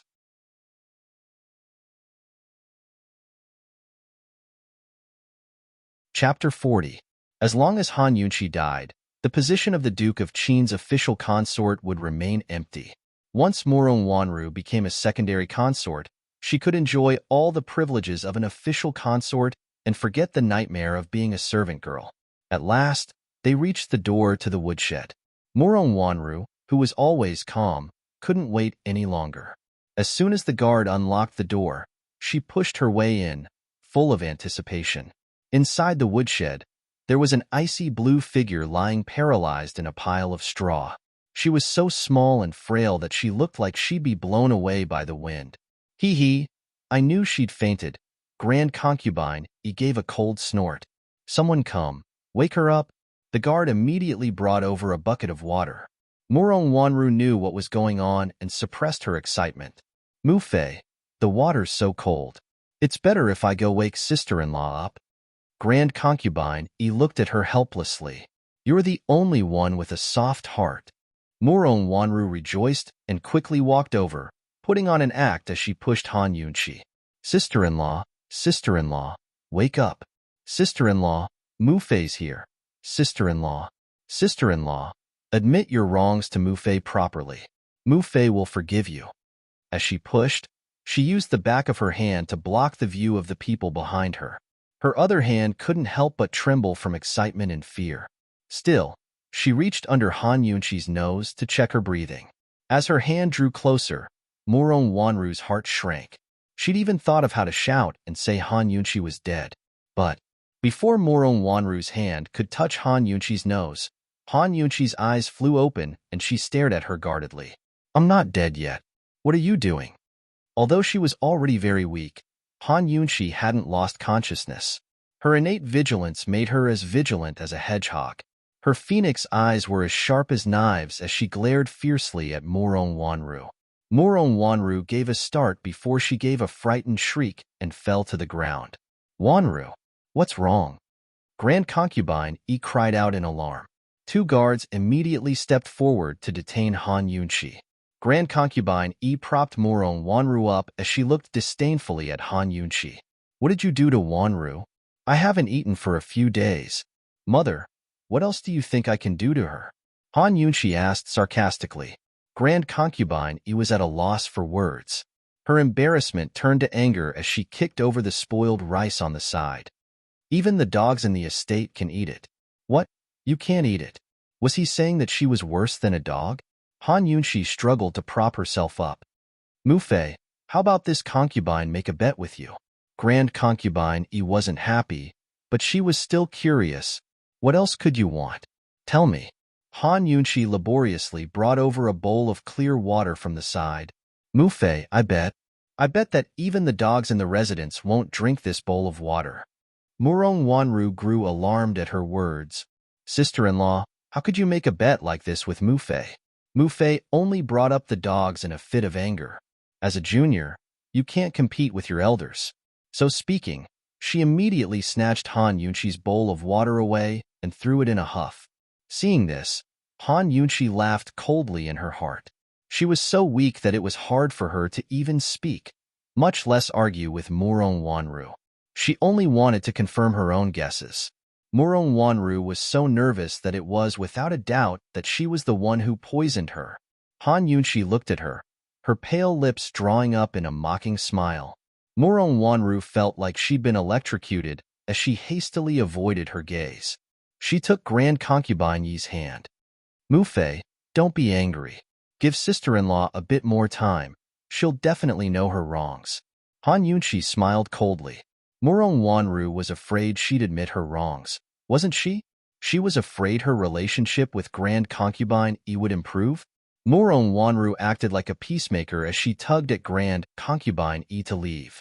Compared to the submissive Murong Wanru who tried to curry favor with Grand Concubine Yi, Han Yunqi had a bargaining chip that none of the women of this era had.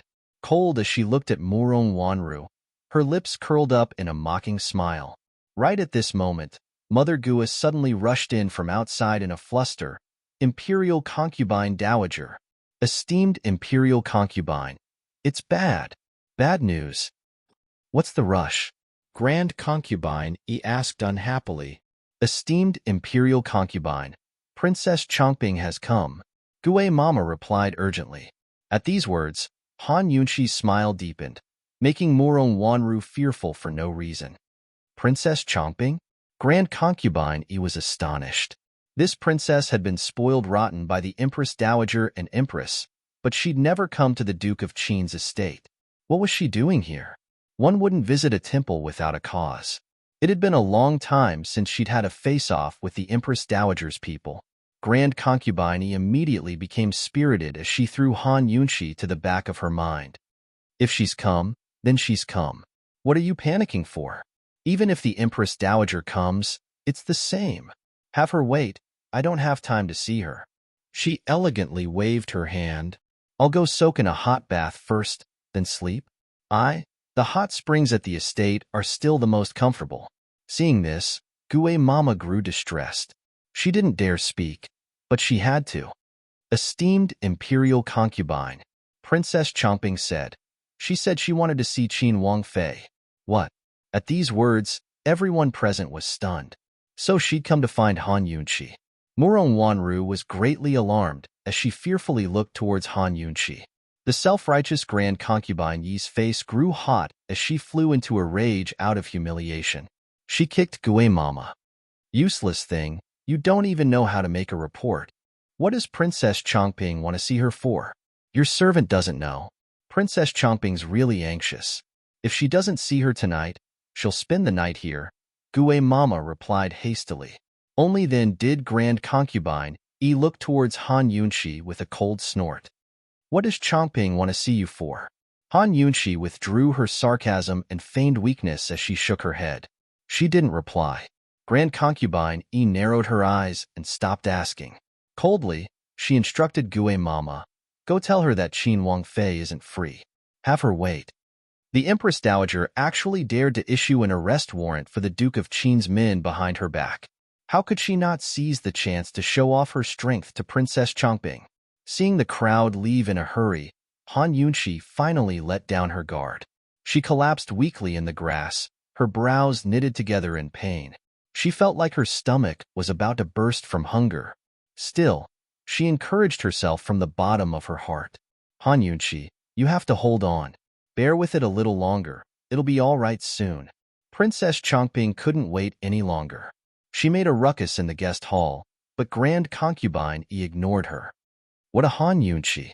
Humph. This princess will go find Imperial Mother. Let's see if you'll see me. Princess Chongping tossed out these words before storming off. Grand Concubine Yi was puzzled. Wanru, why do you think Princess Chongping came?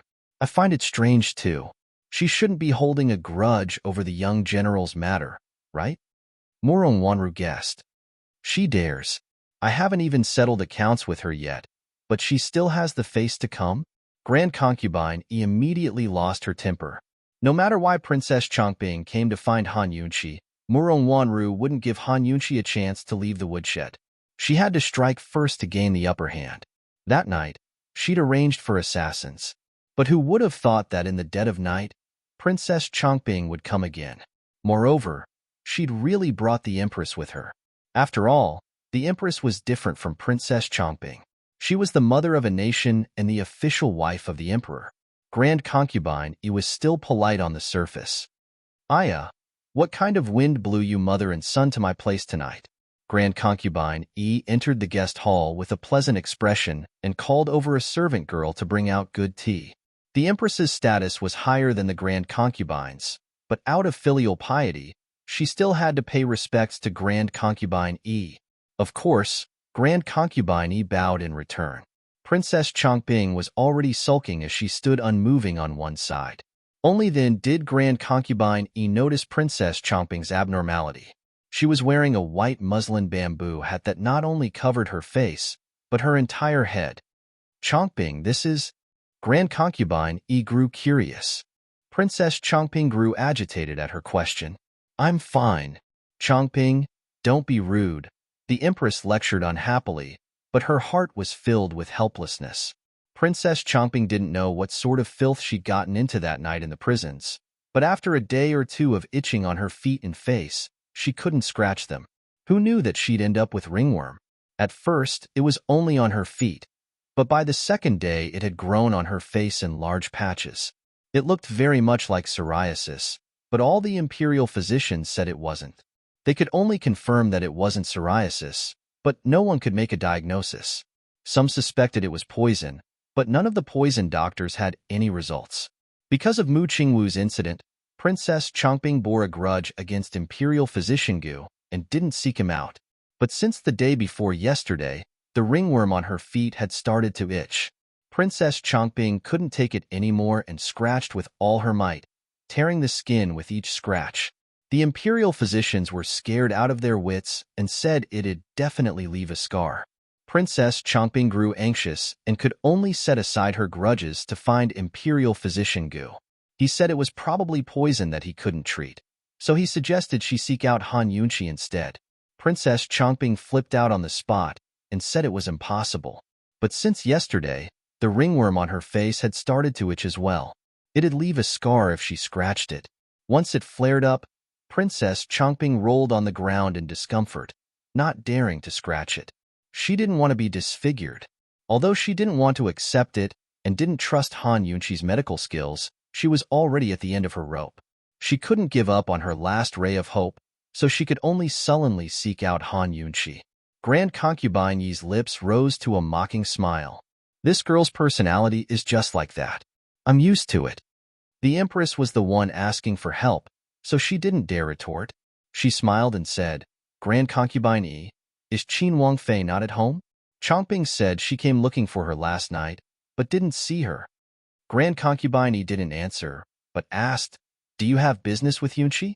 The Empress was about to speak when Princess Chongping stopped her. She didn't want Grand Concubine Yi to know her face was ruined.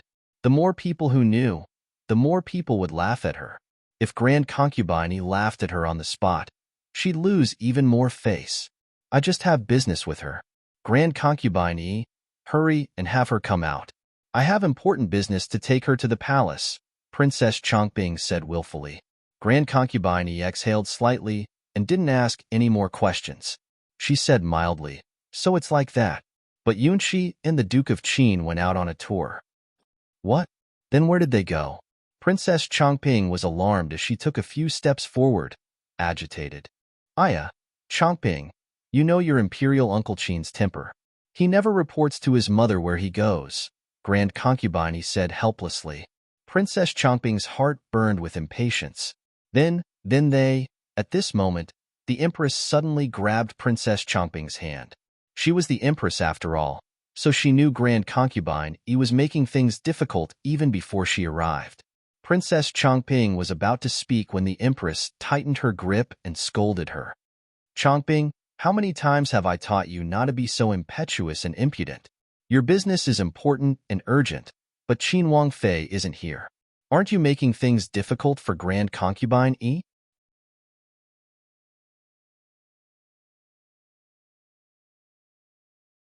Chapter 41.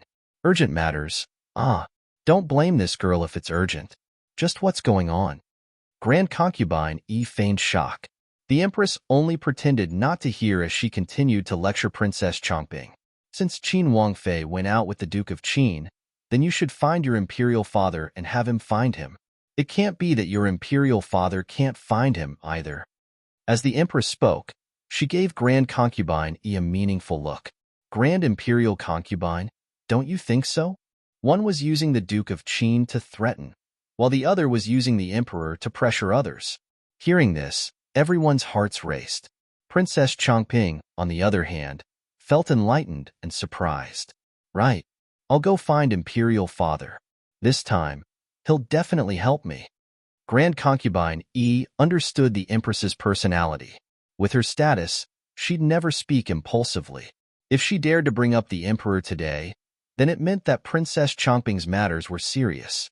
At the very least, she was confident that she could get the Emperor to show his face. Muhu, let's go. We'll find Imperial Father right away.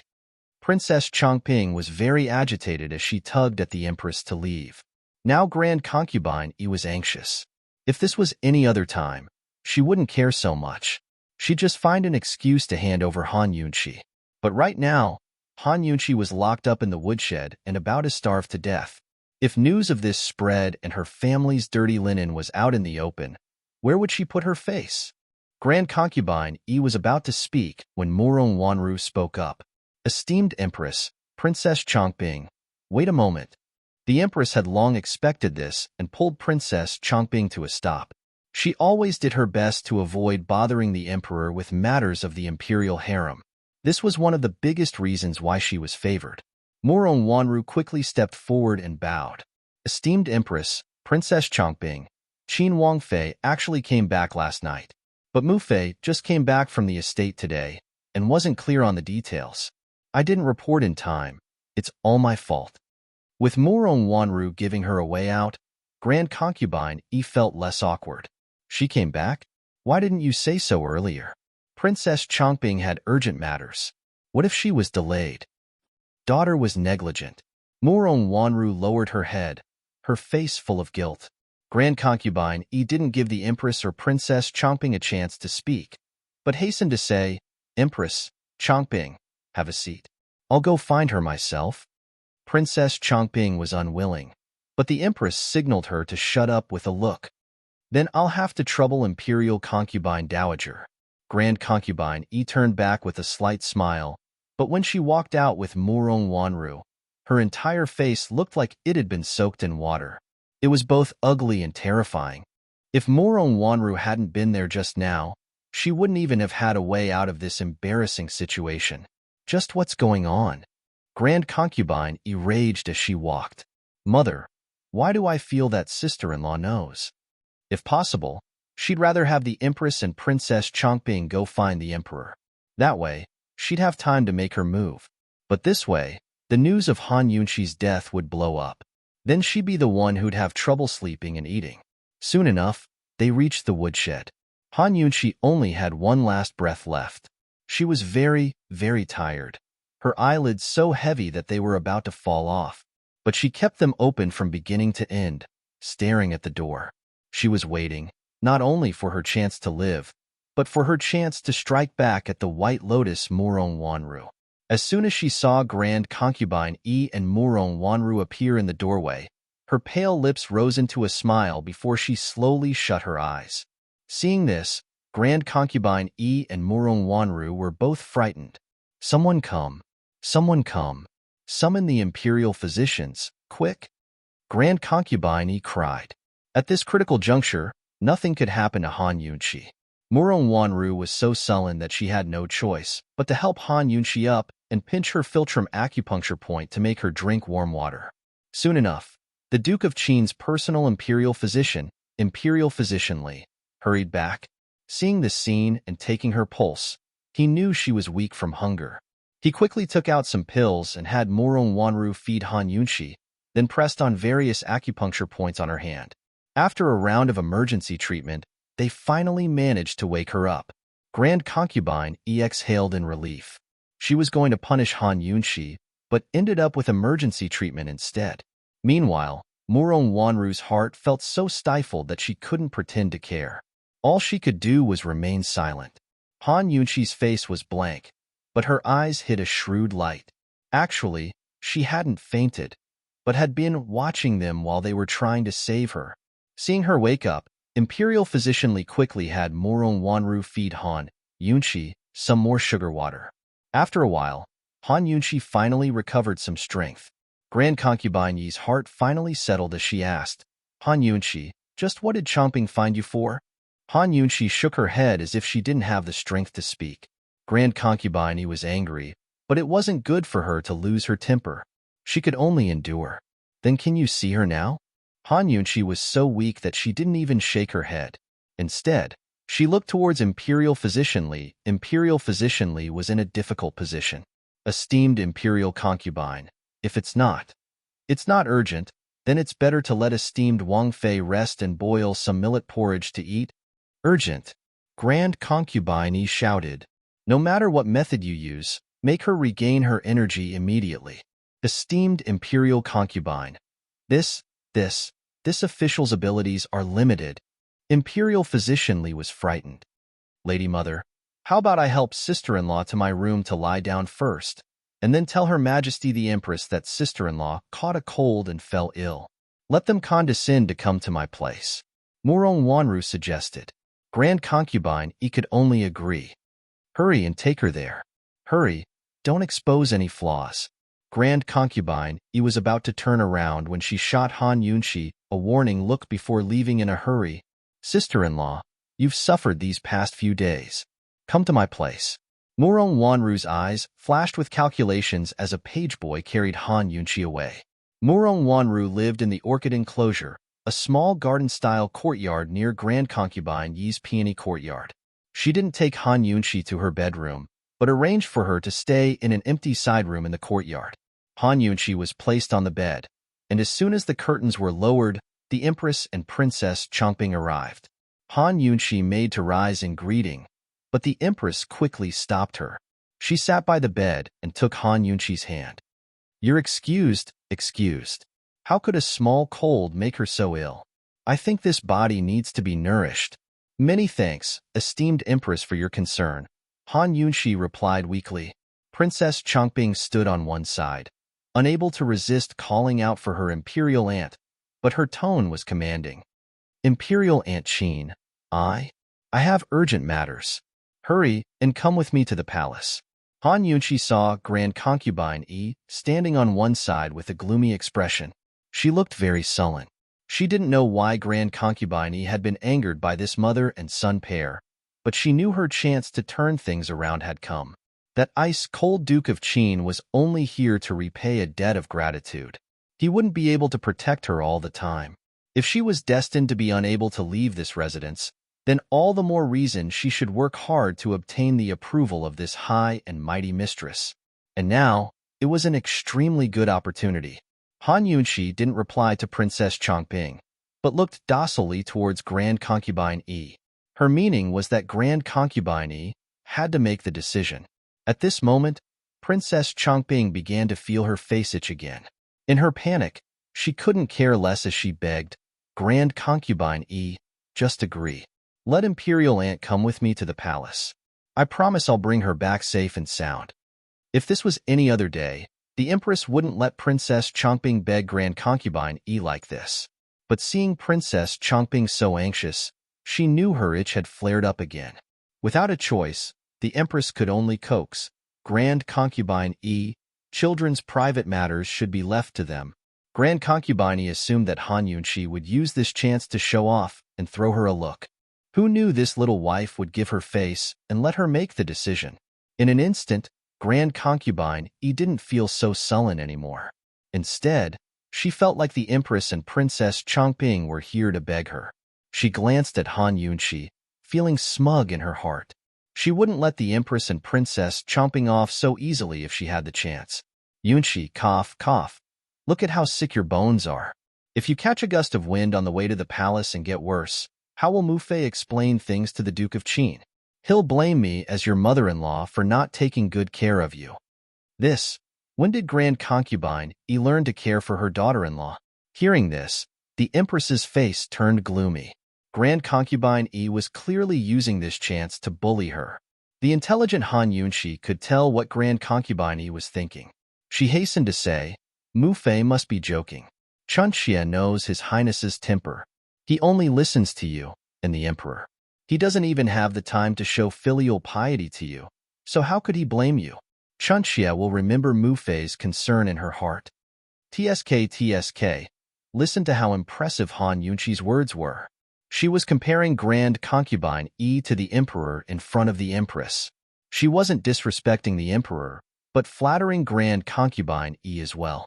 Han Yunqi had no idea that the Empress had just used the Emperor to threaten Grand Concubine Yi, but it had to be said that her words had sweetened Grand Concubine Yi's heart. They surpassed Murong Wanru's usual 100 sentences. On one side, Murong Wanru was flustered as she listened. What did Han Yunqi want to do? The Empress was so angry that she pursed her lips, unable to speak. Princess Chongping didn't have time to listen to their tit-for-tat. Her words carried hidden meanings, and the itch on her face was unbearable. Grand Concubine Yi, if her illness gets worse, I'll take responsibility. Just let her come with me to the palace. Princess Chongping was choked with sobs, but Grand Concubine Yi was slow and sluggish. She looked at Han Yunqi and sighed softly. This, Muhu. Princess Chongping really cried as she tugged at the Empress's hand. Muhu, help me persuade her, quick. The Empress's chest was about to explode, but she had no choice but to speak up. Grand Concubine Yi, Chongping really has urgent matters. We've prepared a carriage right outside the door to guarantee that Yunqi's illness won't worsen. When we get to the palace, Imperial Physician Gu will be there too. Isn't it just right for him to take a look at Yunqi? Just let Yunqi go with them. It had to be said that Grand Concubine Yi really wasn't a kind soul. The Empress was already like this, but she still looked hesitant. Finally, Princess Chongping burst into tears. Grand Concubine Yi, I'm begging you. I'm begging you. Very good. Grand Concubine Yi had been waiting for the word beg. Only then did she nod.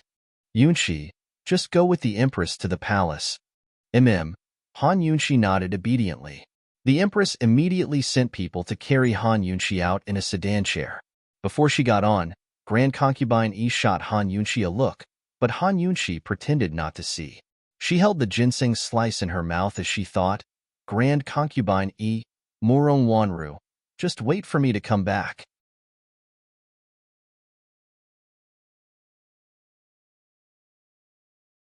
Chapter 42. As soon as the carriage left the Duke of Qin's estate, it stopped. The poison on Princess Chongping's face had already flared up and was currently itching unbearably. As long as she left the estate, she would be fine. Even if she was by the roadside, she couldn't care less. With a lantern in one hand and a skirt in the other, she hurriedly entered Han Yunqi's carriage. Han Yunqi was currently dozing off. Seeing her enter, she subconsciously reached out to block the dazzling light. Your Highness, you. Before she could finish speaking, Princess Chongping suddenly tore off her veiled bamboo hat, revealing a face full of poison. Because of her deathly pale complexion, she appeared abnormally frightening under the illumination of the lantern light. A ghost. Han Yunqi blurted out. Half of it was an act, the other half was true. She understood this poison, but she had never seen a real case. Han Yunqi, you dare call this princess a ghost? Princess Chongping was furious. Did she really look like a ghost? Every imperial physician who had treated her had been frightened by her. She didn't even dare to look at herself in the mirror. No. Han Yunqi was extremely weak. She couldn't even shake her head and could only lie there, paralyzed. In reality, after eating medicinal pills, drinking millet porridge, and eating ginseng, Han Yunqi wasn't so weak anymore. However, in front of the domineering Princess Chongping, she obviously had to show weakness. Han Yunqi, get up. Imperial Physician Gu said you're very good at curing poisons. Hurry and cure me. Hurry. I'm dying from the itch. Princess Chongping ordered without any trace of politeness. Leaving aside the fact that Princess Chongping was a junior, she was the one asking for help. She shouldn't be shouting and ordering people around like this. If she wasn't given a real lesson, she really wouldn't learn. Princess, Han Yunqi couldn't finish her sentence. Princess Chongping was about to die from anxiety. Several times, her hands reached to her face, almost unable to resist scratching it. You what? Hurry up and help me take a look. As she spoke, she suddenly approached Han Yunqi and almost pressed her face against hers.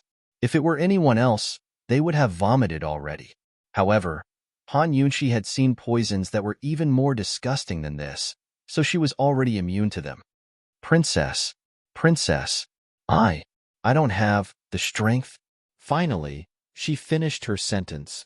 Look, just take a look. How much strength do you need to take a look? Aren't you very powerful? Why? Can't you do it now? Princess Chongping was as anxious as an ant on a hot pan. As she ordered, she clenched her fists, afraid that she wouldn't be able to control herself. Then, Princess, take. Han Yunxi was like a person on the verge of death. Hearing this, Princess Chongping couldn't bear it any longer and roared, "What do you want to say?" Princess Chongping didn't know that the more agitated she was, the more her adrenaline would surge. This kind of adrenaline would cause the poison on her face to flare up even faster. "Bring the lantern closer so I can see clearly," Han Yunxi said slowly. Although she was angry, at this time, she would definitely do whatever Han Yunxi told her to do. She was extremely obedient and immediately brought the lantern closer. But who knew that when the light shone over, Han Yunxi didn't even look at Princess Chongping's face. She suddenly closed her eyes and fainted. Ah! Princess Chongping was unable to restrain her anger and screamed like a madwoman. How could it be like this? She raised the lantern and was about to smash it on Han Yunxi's face, but in the end, she held it back and endured it like she was enduring an itch. Han Yunxi was her last hope. Hearing this scream, the Empress, who was waiting outside, hurriedly asked, "Chongping, what's wrong?" Princess Chongping came out of the carriage and smashed the lantern on the ground. Finally, she burst into tears. She fainted. Whoa, that slut actually fainted. Useless thing. As she cried, her hands unconsciously scratched her face. Seeing this, the Empress was frightened and immediately went forward to grab her hands. "Don't scratch. You'll ruin your face." A palace maid at the side hurriedly helped her put on the white veil bamboo hat, but who knew that Princess Chongping would suddenly break free from the Empress's hands and flip over the hat, fiercely scratching her face.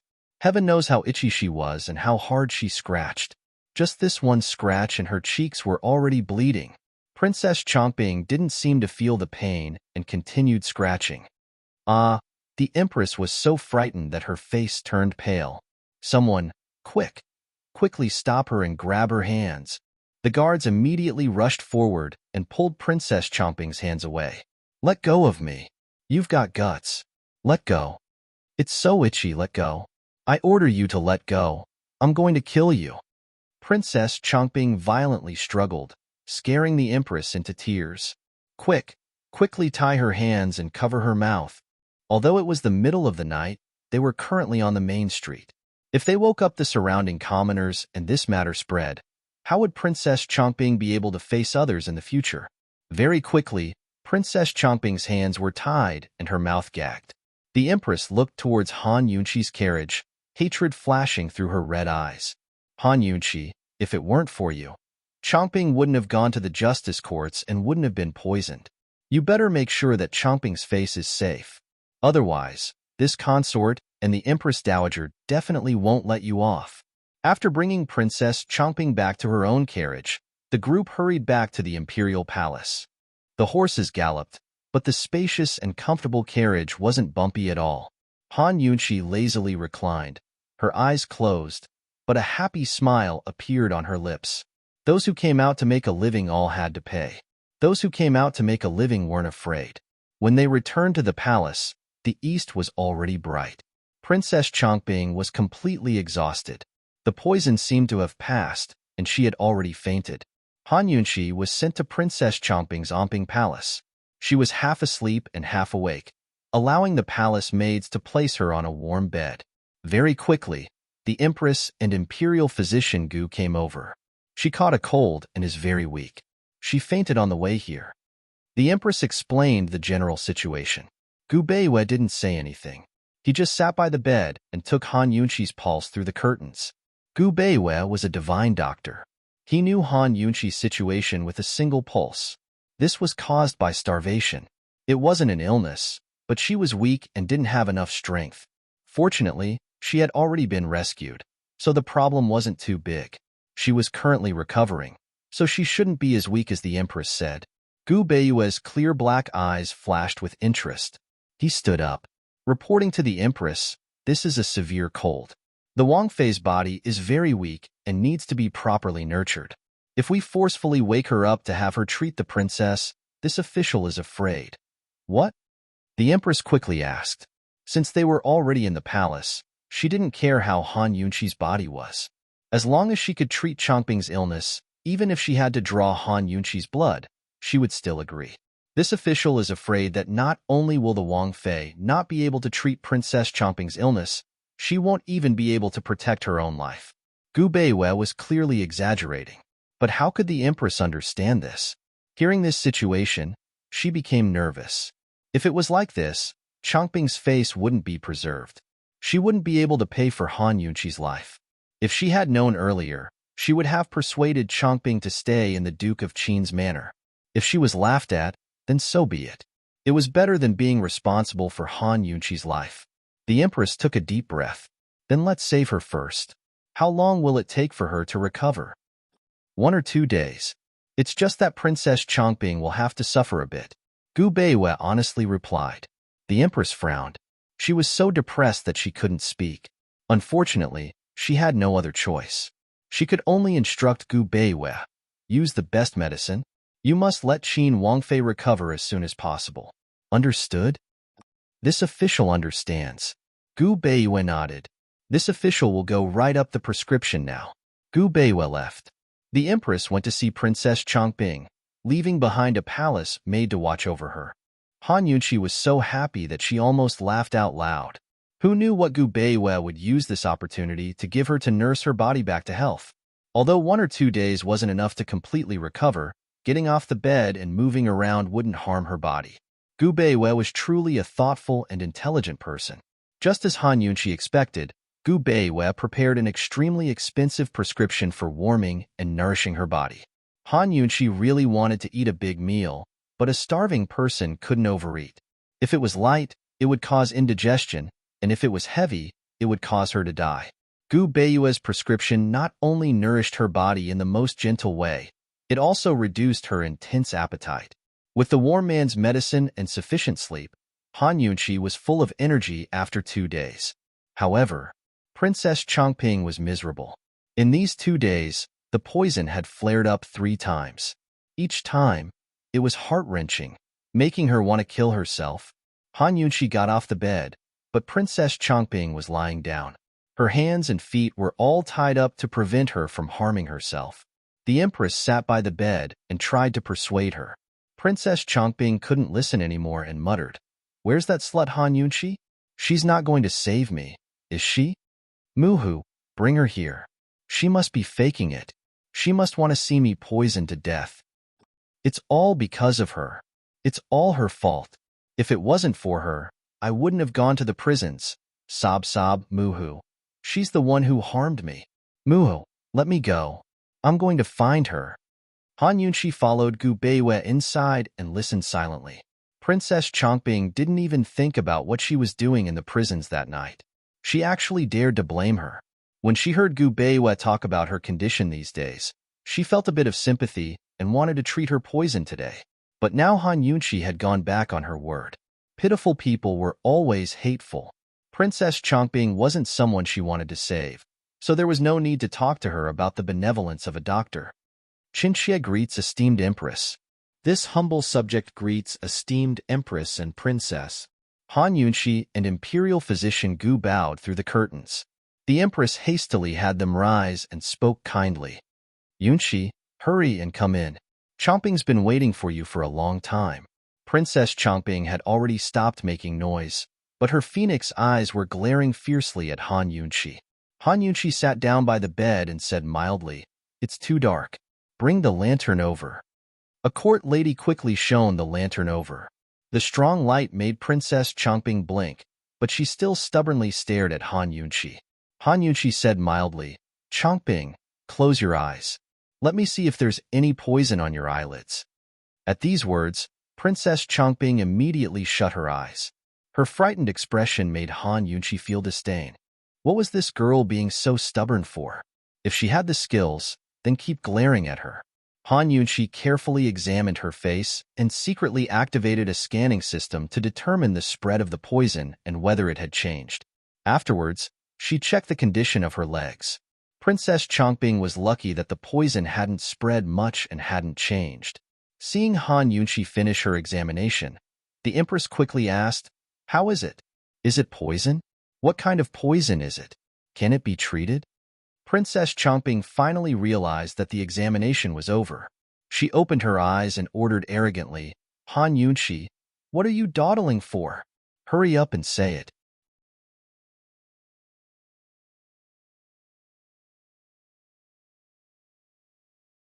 Chapter 43. Faced with Princess Chongbing's cries, Han Yunshi brought out the most professional qualities of a doctor and didn't quibble. Her expression was calm and serious, giving off a sense of authority and an inexplicable sense of security. She didn't answer, but gently stroked Princess Chongbing's cheek with her fingers, instantly quieting her down. Even the Empress grew nervous and didn't dare to ask. Han Yunshi touched her right side, then her left. Judging from the scan just then, Princess Chongbing's poison should be flaring up again soon. She calmly touched her face for a long time.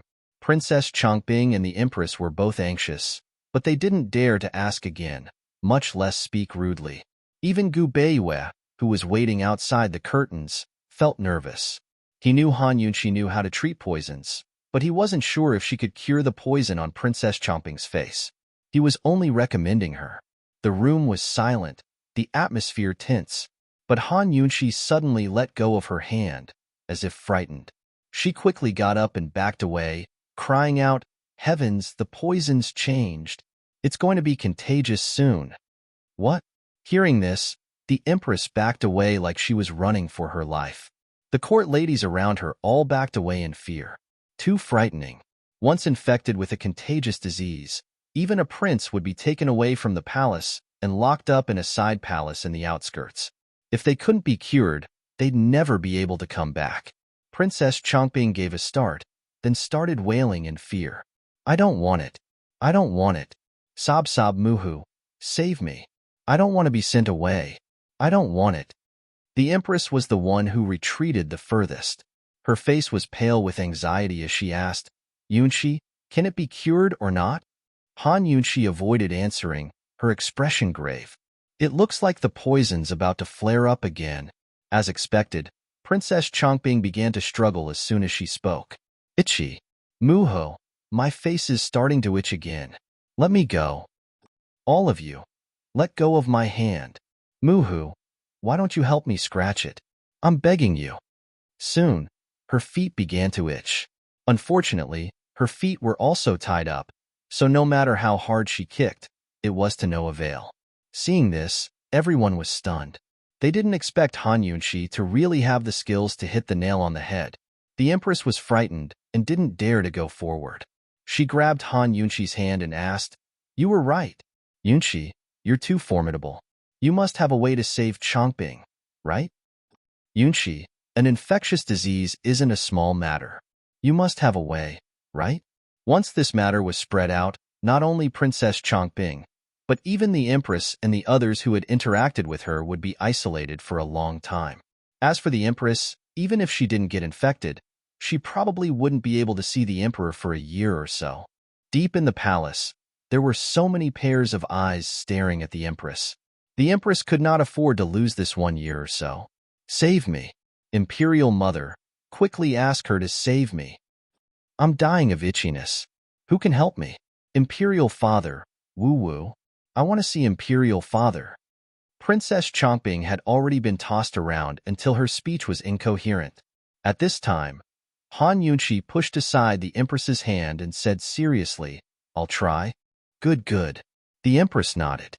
Han Yunshi walked over and sat down by Princess Chongbing's side. Seeing this, everyone grew nervous and stared at her. Could this woman really have a way? Princess Chongbing screamed crazily, shaking her head and twisting her body. As soon as she saw Han Yunshi, she calmed down and cursed, "It's all your fault. It's all because of you. You're the one who made me like this. I'm warning you, if you can't save me, my Imperial Mother won't let you off." "Chongbing," the Empress said sternly, What nonsense are you saying? She was about to apologize to Han Yunqi when Han Yunqi raised a hand to silence her. The Empress calmed down, but Princess Changping went even crazier. Han Yunqi, if you... Before she could finish, Han Yunqi applied the ointment to her face. In an instant, Princess Changping shut her mouth, her eyes wide with disbelief. This ointment, it felt so good. The area where the ointment was applied was ice cold and didn't itch at all. If I what? Han Yunqi asked in a low voice. Princess Changping froze and shook her head. No, nothing. Han Yunqi then applied some ointment on another piece of the poison. The cool, refreshing sensation of stopping the itch made her feel like a celestial being. Princess Changping took a deep breath before exhaling, sighing with emotion. So comfortable. Comfortable? Han Yunqi asked with a smile. Princess Changping nodded. I want more. I want more. Han Yunqi hesitated, her expression difficult.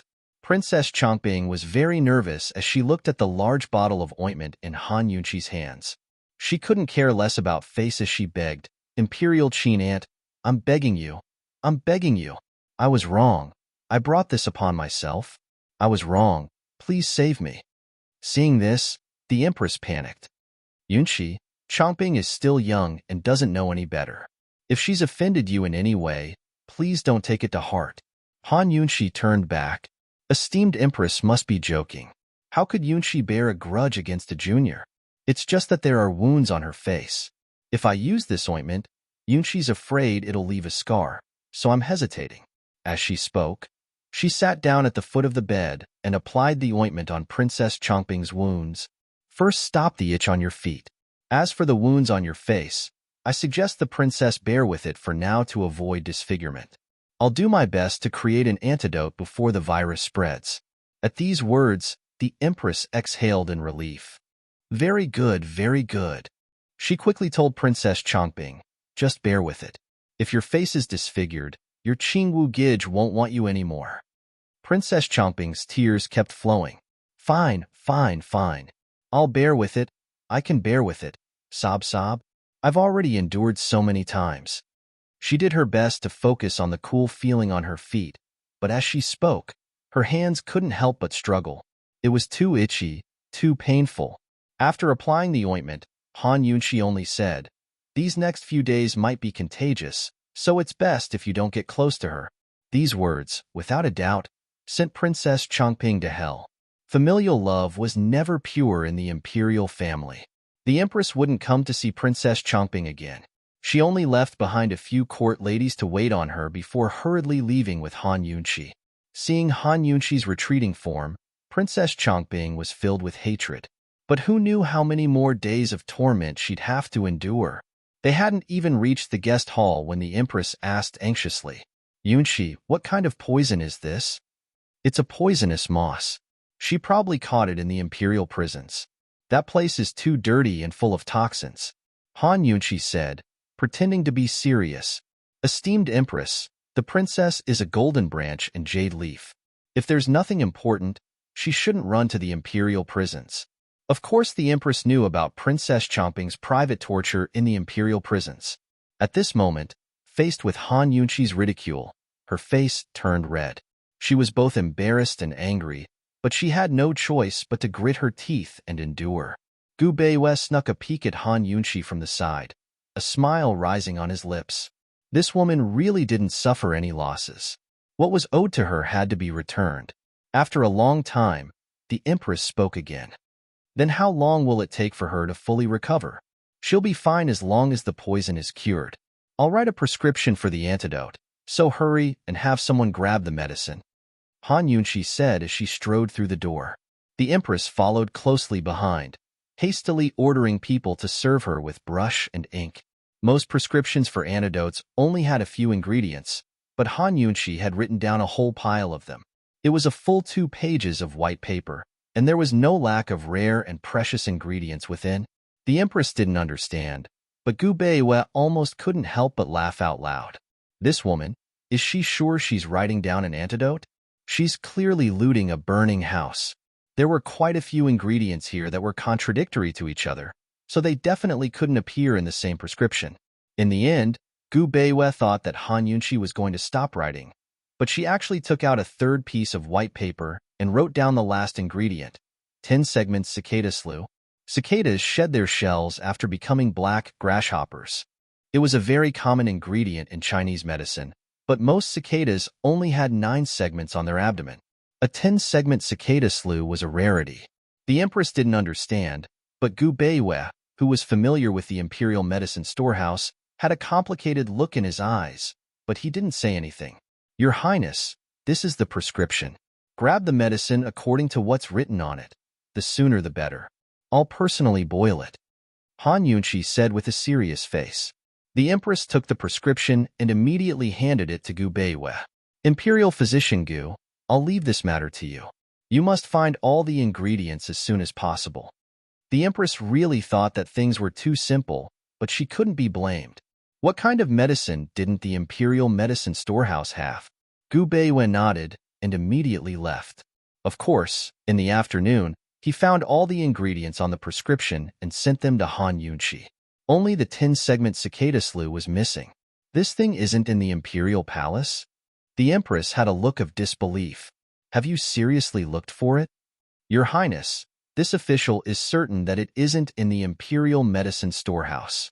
As Gu Beiwei spoke, he inadvertently glanced at Han Yunqi before continuing. The 10-segment cicada slew is a priceless item. Only 2 have appeared so far. One is in the hands of the northernly country's empress, and the other, where is it? The empress grew anxious.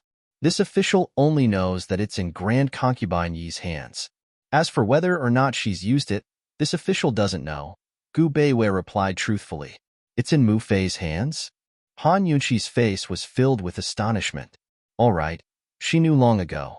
Otherwise, she wouldn't have written out such a prescription. She'd seen it in Grand Concubine Yi's rooms before. It had already been meticulously framed into a work of art. Supposedly, it was meant to be Murong Wanru's dowry.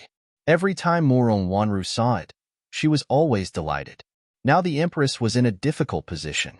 It wasn't easy to take something from Grand Concubine Yi's hands. After some hesitation, the empress said sincerely, Yunqi, why don't you talk to your Mu Fei? Han Yunqi sighed. Your Highness, my Mu Fei is a kind-hearted person. She'll definitely help save someone. But the empress waited nervously for her to continue. If I go and ask for it, wouldn't I tell her about Changping's illness? But you and Changping won't let me. Han Yunqi was in a difficult position. These words finally made the empress realize the crux of the matter. Her eyes turned cold as she began to suspect that Han Yunqi was doing this on purpose. After Han Yunqi cured Changping and returned, Grand Concubine Yi would definitely interrogate her. Then she'd be stuck between a rock and a hard place. If she spoke, she'd offend the empress, but if she didn't, Grand Concubine Yi would be unhappy. If she went to ask for the medicine now, it meant the empress was giving her permission to tell Grand Concubine Yi the truth. Nobody could blame her then. The empress was furious in her heart. What a smart Han Yunqi. She'd underestimated her too much in the past. Seeing the empress hesitate, Han Yunqi waited patiently. Actually, she already had the antidote in her medical pouch. She only wanted to ask for some ingredients as payment for the consultation and take care of Grand Concubine Yi's troubles while paving the way for her own return. You're tuning in to the Romance Rendezvous YouTube channel. We're so grateful for your support, and don't forget to subscribe to join us on this incredible journey through captivating stories. Your generosity through donations truly makes a world of difference, as it's the primary source of revenue that allows me to expand and enhance this channel for you. Thank you from the bottom of my heart for being a part of this adventure.